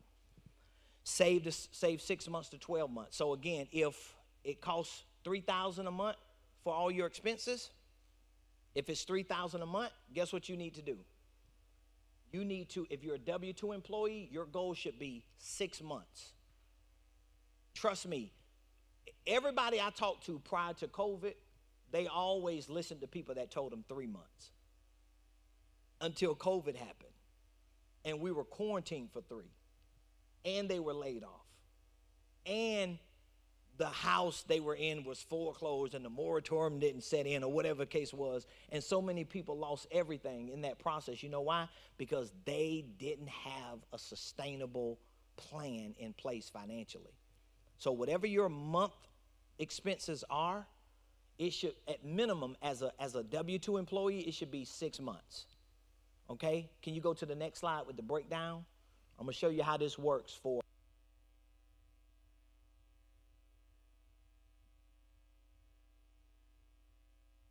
step 2.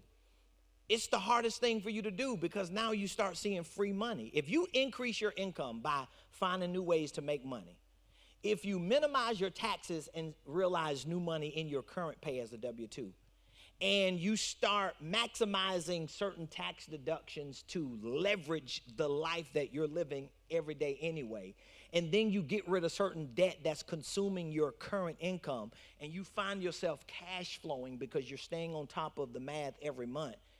And now you have to make the decision to say, I'm not going to spend this free cash flow.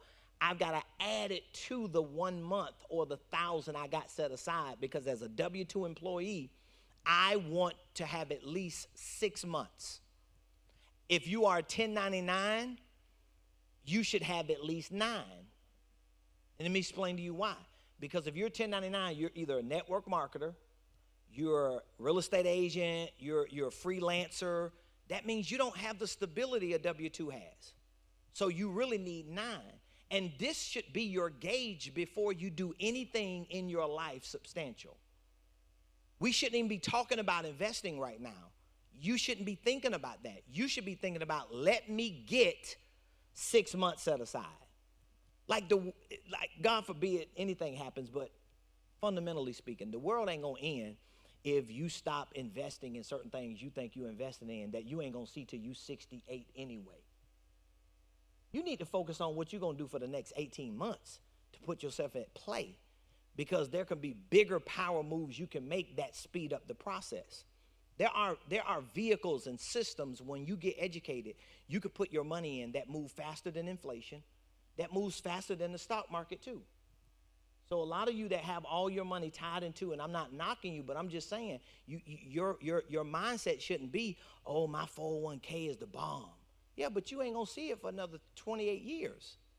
And you're struggling now. You need to focus on income, math on what we're doing, so that when you get yourself in a stable position, then you can reset those things and start moving in those directions. But you can't do that fragmented. It don't work that way, right? So this is more important than you getting a down payment for a house. Way more important than that. Because getting a down payment for a house, just to say you got a house and you don't even have 6 months of household expenses saved up, you're setting yourself up for failure. I promise you, you are. I promise you, you don't want to do that, okay? You want to use the income. Save enough for emergencies first, then invest for the future. So if you're a W-2, how many months you should have saved? If you're a 1099, how many months? If you're an EIN, if you're a business owner, you need to target 12. You know why? Because now you live off. And again, if you've tricked yourself into thinking, I'm a business owner, but your job is financing your business, you're in la-la land. If your business cannot pay for your insurance, if your business cannot pay taxes, if your business cannot pay your salary, if your business can't finance itself, it's not a business. It's a great idea that you need to work on. Does that make sense? And you need to have a goal to say, if it costs me, I'm not even going to throw my numbers out because I'm not really trying to flex. But I got 2 years. You know why? Because I got employees. I have people whose lives and children and their happiness and their vacations and their sick days depend on me. I don't want to be stressed out. My wife is one of our employees. I got kids who work for me. I want to be at peace. I need to get paid because I'm not going to be running my business and my business can't afford to pay me. I might as well go get a job. So if you are W-2, 6 months, that's step 3. 1099, 9 months. and EIN. And guess what? That means if you have a ministry, that's the same way. This is so hard for a lot of pastors to get that revelation. They always get offended to me. I'm so grateful for all of you here that are open to this information. But I talk to pastors all the time. I'm going to just trust God. Well, go ahead, dog. Be asking for my offering when you're struggling then, because you're hard-headed. Trusting God is good, but you need to get your priorities in order and put you and your church in a position where when you hear Pastor Kim saying those things, that's stewardship. That's financial responsibility. That's somebody who understands. A lot of her peace comes from knowing that we straight over here. But somebody has to do that. If she was just disposing all of that and just reckless with it, she'll be up here nervous. Whether you're getting paid or not, you're nervous because you know there's financial instability. And we don't want that. We want a peace of mind. We want to be able to live a quality life. And a part of the quality of our life means that we have done our due diligence to at least build a foundation. Because remember, anything can pop off. An opportunity can present itself, and you got 6 months saved up, and that opportunity can be something that you've done your due diligence on, and you know it's an amazing deal. Well, you can pull 3 of those and put it in there and come up. Or blow up. Somebody selling their business and you could take over and they say, I just want 15 grand. But you can't put yourself in play if you haven't done that. So it's not going to happen overnight, but it will happen over time if you do it. All right? Anybody have any questions, just lift your hand. I'll be more than happy to answer them. Step 4. This is the 40% rule. Can you go to the breakdown so I can explain this breakdown? So how does the 40% rule work? I promise you, it's one of the hardest things you're going to do. The 40% rule is you taking 40% of your income and setting it aside. Because I'm telling you, we're living in 2 different worlds, probably multiple different worlds. The people you hear telling you, oh, just set 10% aside to invest. It's ridiculous. You're never going to get where you're going. It does not work. It's not enough money. If you make $3,000 a month and you net $2,200 a month. So you putting $220 a month aside because it's the 10% rule. You read The Richest Man in Babylon. So you putting 10% aside for yourself. You never coming up. You're struggling. It's not enough. So we have to realize that the financial, economic numbers we have in our head that we think work in the United States of America, like, you should see what's going on economically. It's starting to show now.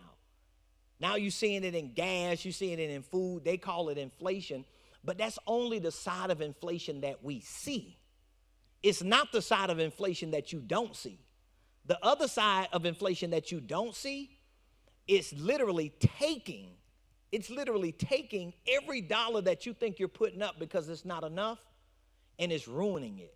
So the 40% rule is the amount of money you make. So go ahead and put the amount of money you make in a calculator. This should be one of your best friends. You should like your calculator app like you do Facebook or TikTok or Instagram. You should be on this app multiple times a day. Put the dollar amount of the money you make and multiply it by 25%. So if it's $5,000 a month you make, if I multiply it by 40%. I don't know where my mind at. 5,000 times 40%, that would be $2,000.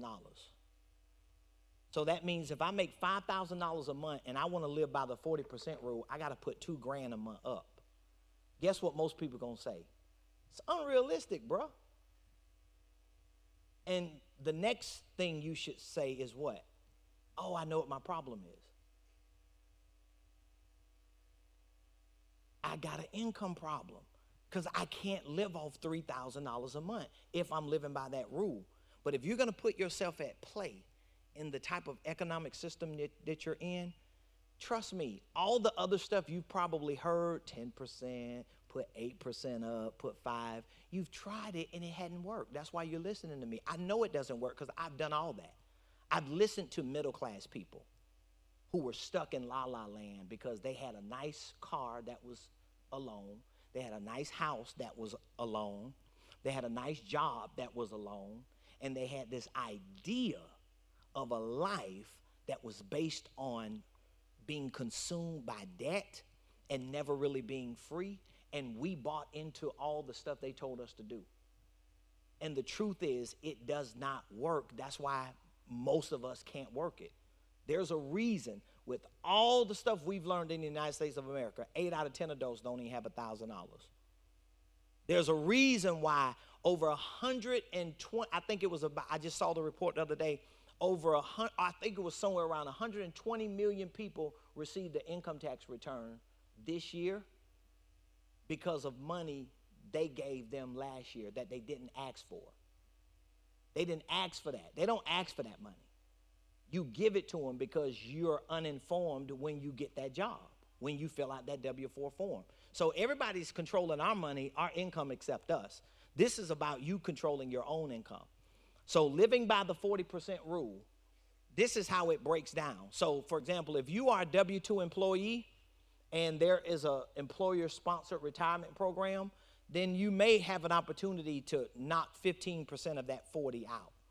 But again, you shouldn't even be focusing on that if you're in debt. What is you doing? You ain't 68 yet.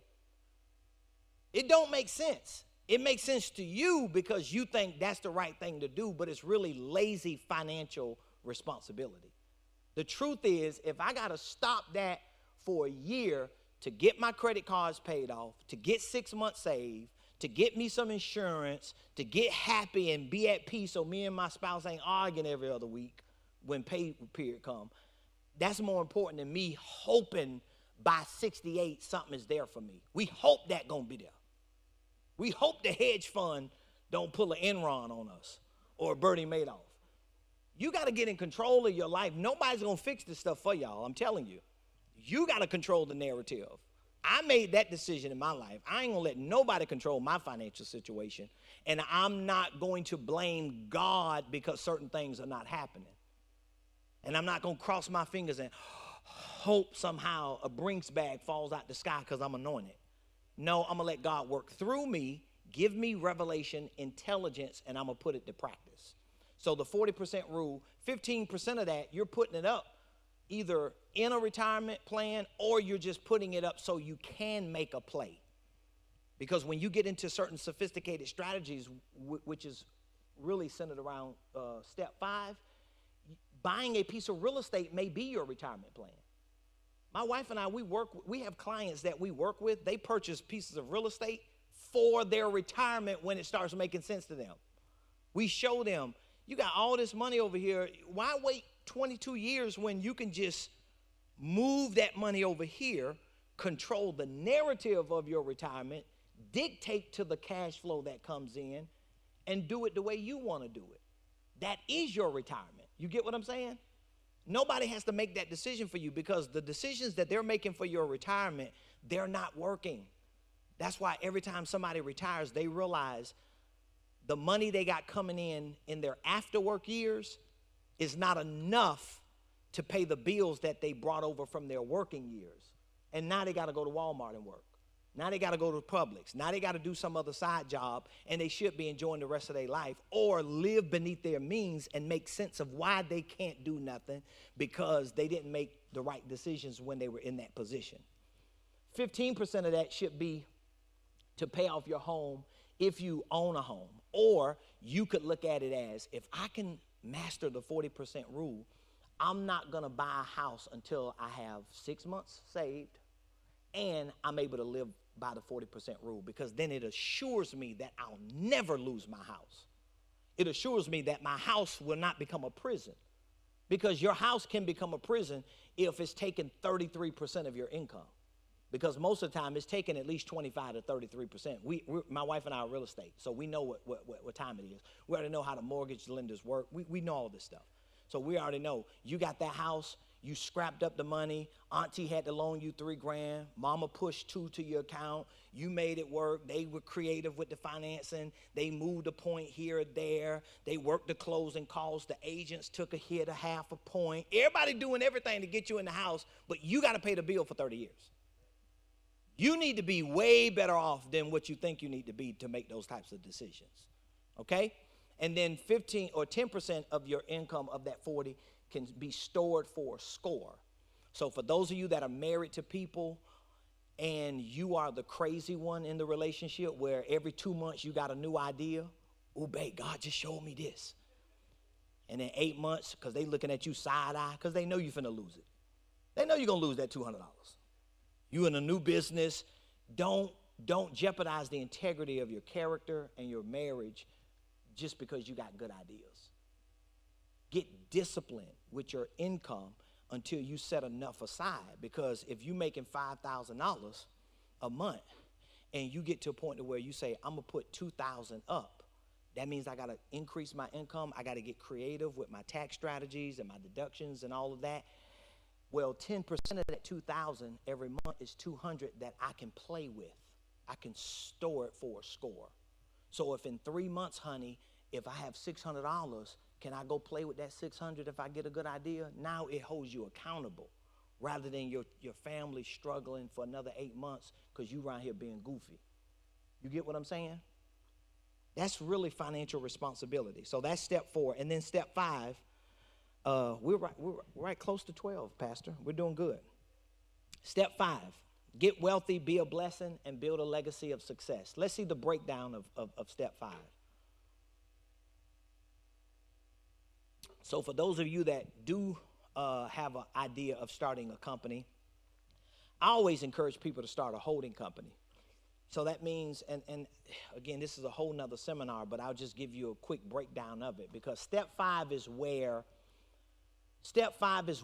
you will be thinking about things like, and you don't really have to wait to step 5 to start a trust, because estate planning can be a part of step 1. But a lot of times when you're trying to put the chariot before the horse, you're just doing too much on the front end. Because I know people, they want a trust, they want a holding company, they want divisions and subsidiaries, they want to reallocate pre-tax dollars to this investment. All of it sounds good, but you're in debt. You're struggling. You need to get a grip on the main thing. And then when you get to a point to where you have those things stabilized, you can work on building an infrastructure. I personally believe, even if you're not really called or determined to run a business, that at some point you should own a business. And the reason why I say that is because you can't leave your children a job. Does that make sense? You can't leave your children a job. And so even if you just own a business, structure it correctly to run your transactions through, and then when you get ready to start investing, instead of you investing personally, you invest through your business. Like, for example, if you got investment accounts, you invest in personally through your job, and you got all these, you done gave some Amazon stock. Well, you had to give these people your information. You probably gave them your personal information. You probably gave them your social security number. So if there are dividend checks or distributions that come, who are they coming to? They're all coming to you, but you're going to end up paying taxes on that stuff. So at a certain point, you really don't want to own nothing. This is if you want to get wealthy. Because you're going to find out everything Prophet Ramone told me that day, at some point in your life, you're going to realize he was right. The goal is not to own nothing. The goal is for your business to own everything. Because that's how you win. This is why Amazon pays no taxes. This is why Donald Trump pays no taxes. This is why Google pays no taxes. You know why? Because they don't own nothing. But they drive jets, they fly jets, they drive the nicest cars, they live in the biggest houses, but they're all owned by entities. They're just moving transactions through entities. So you got to get to that point. But how are you going to get there if you don't control your income? This should be the goal. And then I'm in this business a lot. And I've sat down with a lot of people who have called my wife and I, and mama left them something. Mama put something in the will. Mama wrote down on a napkin what cuz and auntie should get. And now we all fighting about the little insurance policy for 10 grand. We mad about the tore up house in the backwoods on the south side of Georgia. But the problem is, none of it was owned by a business. So now we got to go to probate court and we got to deal with them for a year and a half, 2 years. And they might not even rule on your behalf because we didn't think about legacy. We didn't think about our estates. But at least if you see these 5 steps, you can see, oh, that's where I want to go, what he's saying. I want to get to step 5. But I promise you, it never happens. Like y'all see the shows of people who win the lottery and in like 3 years they broke because they never have a plan. They never even see like, oh, this is what I need to be doing. They don't go through the same process. So for those of you that are anticipating to really get wealthy, if you're anticipating to build wealth and build generational wealth, in which we should be thinking about that, we should be thinking about how our grandkids are going to benefit from what we're doing. Well, that means you're going to have to walk through steps like this. So when you get to step 5, and it should be even before you get to step 5, I would recommend all of you that are business owners, start a holding company. So that means if you are in a certain business, you're in an operating business, right? You have an operating entity. So if you cut grass, if you paint, if you trim trees, if you shine shoes, if you got an apparel company, all those are operational entities, right? A holding company is a parent organization. It is a company that actually owns the interests of other entities. So instead of me starting a landscaping business, I'm going to start a holding company because my holding company is going to become the incubator to own all the assets, all the interests of anything that I invest my life and my time in, because I can transfer that to my kids. I can't transfer my job. And I don't want probate court to determine that either. And of course, you can include a trust in that. But for starters, if you have a holding company, then your holding company is LLC number 1. LLC number 2 is the operating company. But LLC number 2 is not owned by you. It's owned by what? It's owned by the holding company. So the goal is to only own one business. So if you own like 8 LLCs, it's structured wrong.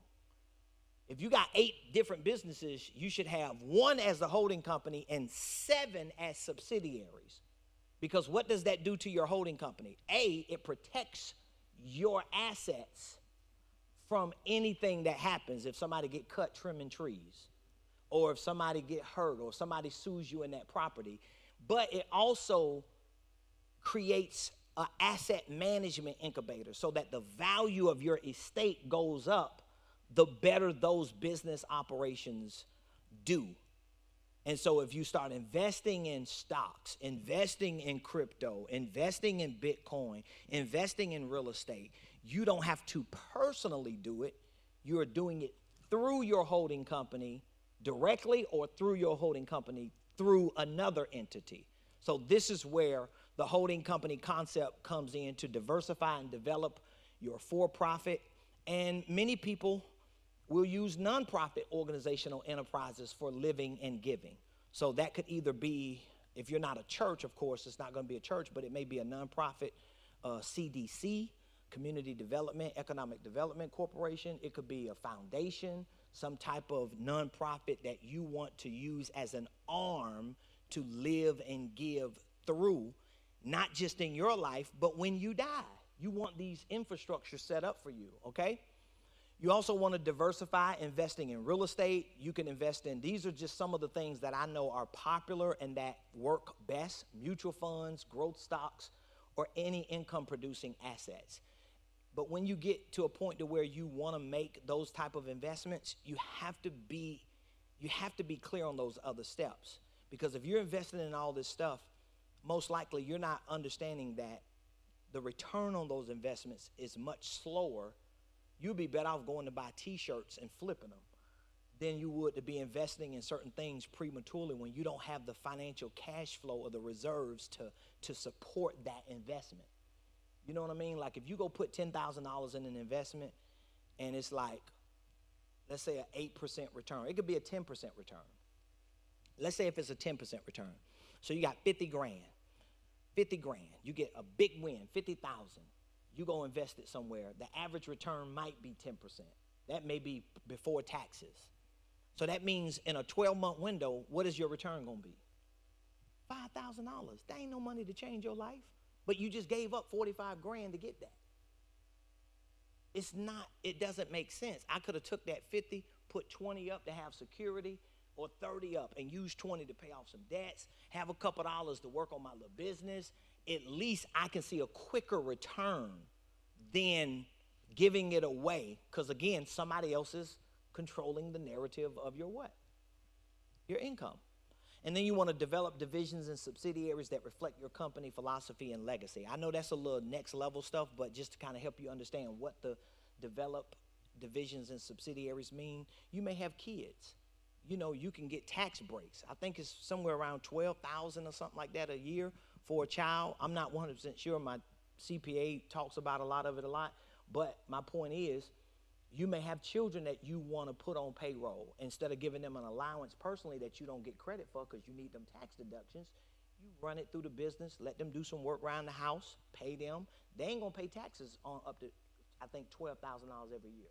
So you got 4 kids, that's 48 grand, shoot. And don't quote me on that because I'm not the CPA. I just know there are advantages when you start building out your divisions and subsidiaries so that as you grow and you want your money to grow, you can find vehicles to put that money in so that they can move quicker than inflation. All right, so I'm finished. Are there any other questions before we go?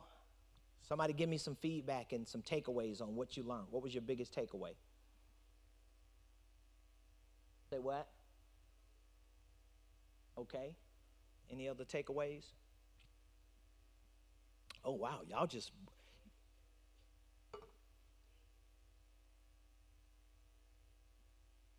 All of it? Okay, so do you feel like you got some strategies you can work with when you leave? Okay, so what is the first thing you're going to work on doing? Okay, that's good. So how many, huh? Okay, you on step 2. You already there. He like, I got the thou wow. I'm just going to pay off some of my debt. Yes.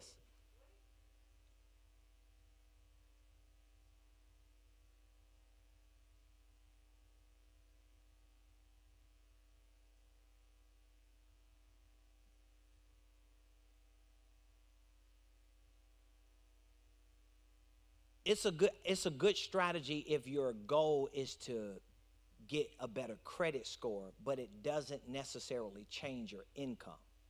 Building wealth and becoming financially free primarily rests on income as opposed to trying to work on getting a loan or getting a good credit score.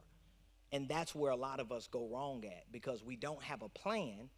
And so because we don't have a plan, we don't know what to focus on. So somebody's going to come along and say, oh, you need to get some revolving credit and some installment credit. Yeah, that's good to get a better credit score. But if you have income and you have money that's been saved because your income was more than your expenses, you ended up with cash flow, you have more income or financial leverage to get a loan.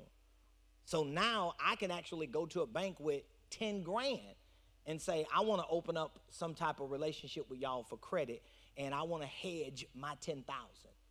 Maybe they will give me 10. Maybe they'll give me 50. But I could go the other way and say, let me just get a little Capital One for 400, 500, use it, pay it off. But it's not changing my income because it's not like I took that $500 credit card line and made 5,000 with it.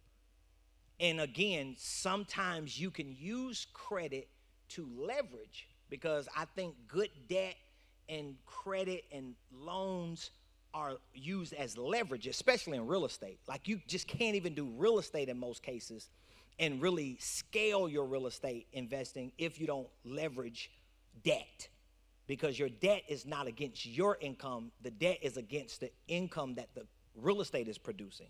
So it's a different kind of debt. But that's a strategy. I just wouldn't recommend it because it's not going to move your income needle. All it's going to do is just give you an opportunity to see your score go up 30 points or 50 points.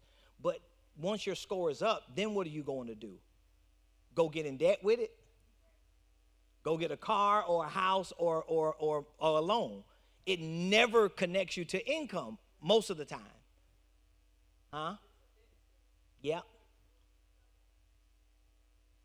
Oh, James, I'm sorry. I'll come back to you. Yes, sir.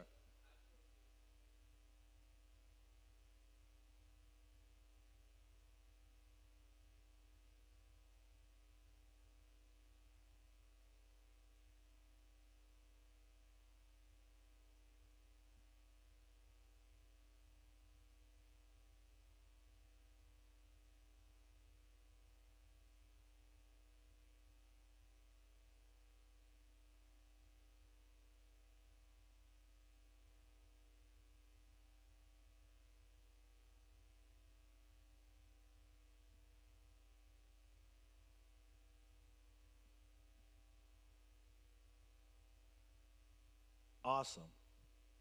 Yeah.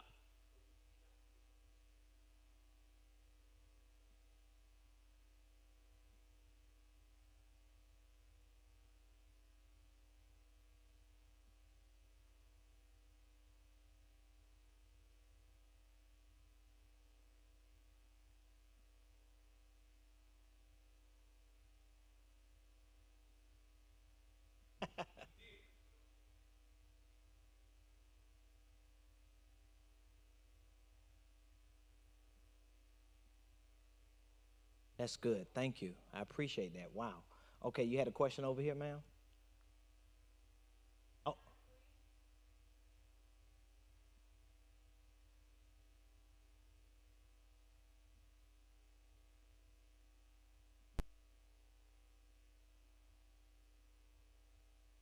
but it's again, it's based on what your financial plan is.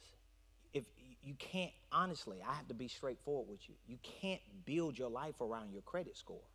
That's the wrong data. That does not make people financially free. Most people who are financially free are people who have focused on their income and other strategies like debt elimination, minimizing their taxes, maximizing their deductions, diversifying their assets. All those play a role. Credit plays a role. So yes, when you make the decision that income is senior to credit, you're going to take a hit on your credit because you're closing accounts and you're removing revolving and installment credit. But I would rather lose points in my credit score because guess what? Like he said, his score went up 200 because he got a credit card. If he wouldn't have got that credit card, and let's say if it was just an income strategy, it may have been $200,000 of income as opposed to 200 points. So you just have to decide what is most important. So the truth is, if getting my money up to a place to where I'm financially stable, getting my score up is not going to drastically increase. I can find money and save money, but we want to get to a place to where we're increasing that because in order for the quality of your life to go up, if that's what you want it to be, the quality of your income has to go up. And then it goes back to what I said at the introduction.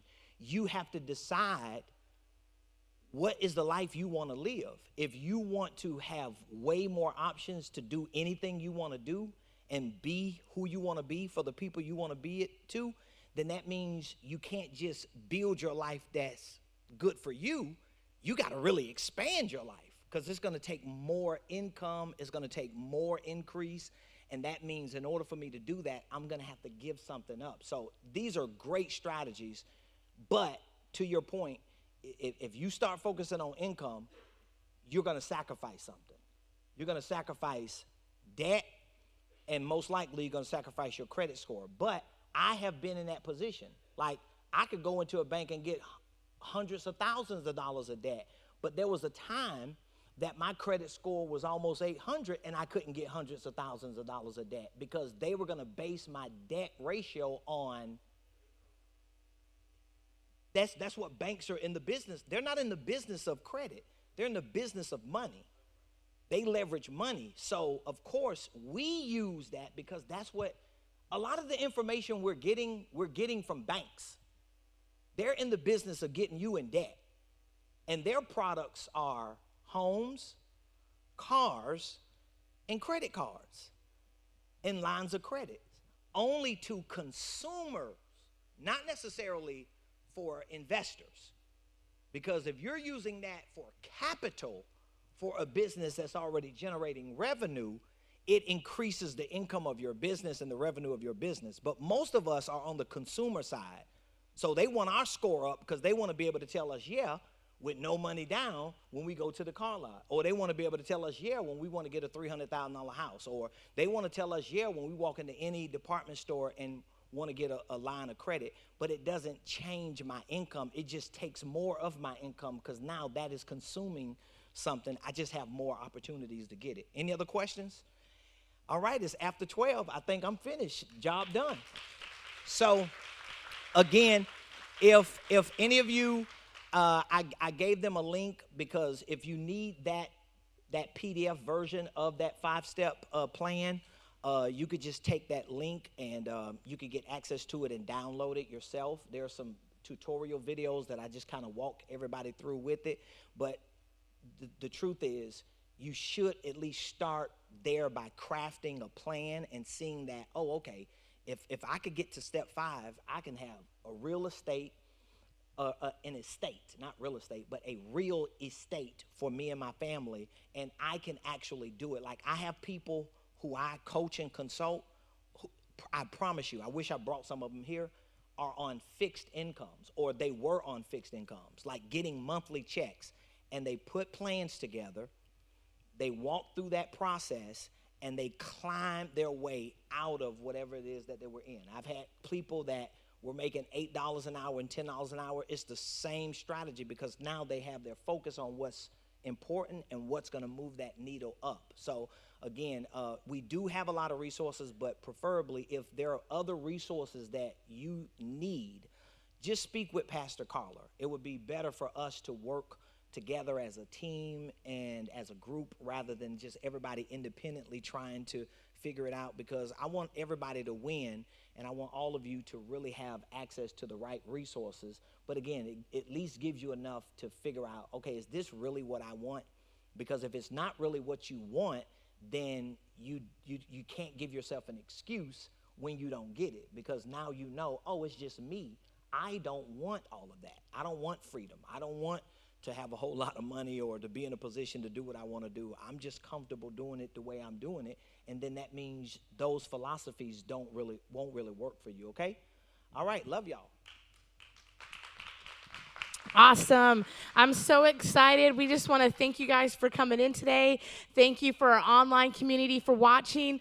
And just like he said, this is an opportunity for you to decide what's best for you. Anytime you're brought wisdom and knowledge, it's about sifting through and discovering what's best for you. And our goal is just to provide opportunities and wisdom to help you navigate. Because at the end of the day, Pastor Kim and Limitless Church wants all of you to be in the financial place that you want to be in. As I'm sitting back there listening, I'm realizing, okay, these are some things that I want to see happen. These are some places that I want to go in my life. These are things that I want to do. And I was always taught that, to get to that place of millionaire status, you have to have 7 streams of income. Right? And so to get there, and so everything that he taught today about getting in a position of making that plan, getting out of debt, being smart, using that wisdom, creating more income, and that's what you do. You create more income. That's, and I have been thinking about that, so we're so thankful for all the wisdom that was dropped in the house today, and now it is on you to decide what your next step is. And we are here for you. We will make sure that link is on the Facebook page and that you have access to that. If you have questions or need any assistance after this or want to get more details, reach out to me and we will connect with Apostle Ramone. Guys, we love you. Thank you, and we will see you guys back here in the building or online tomorrow. Please, for those of you who are in the building, grab some snacks on your way out before you leave today. You guys are the best. Have a great Saturday. We'll see you tomorrow.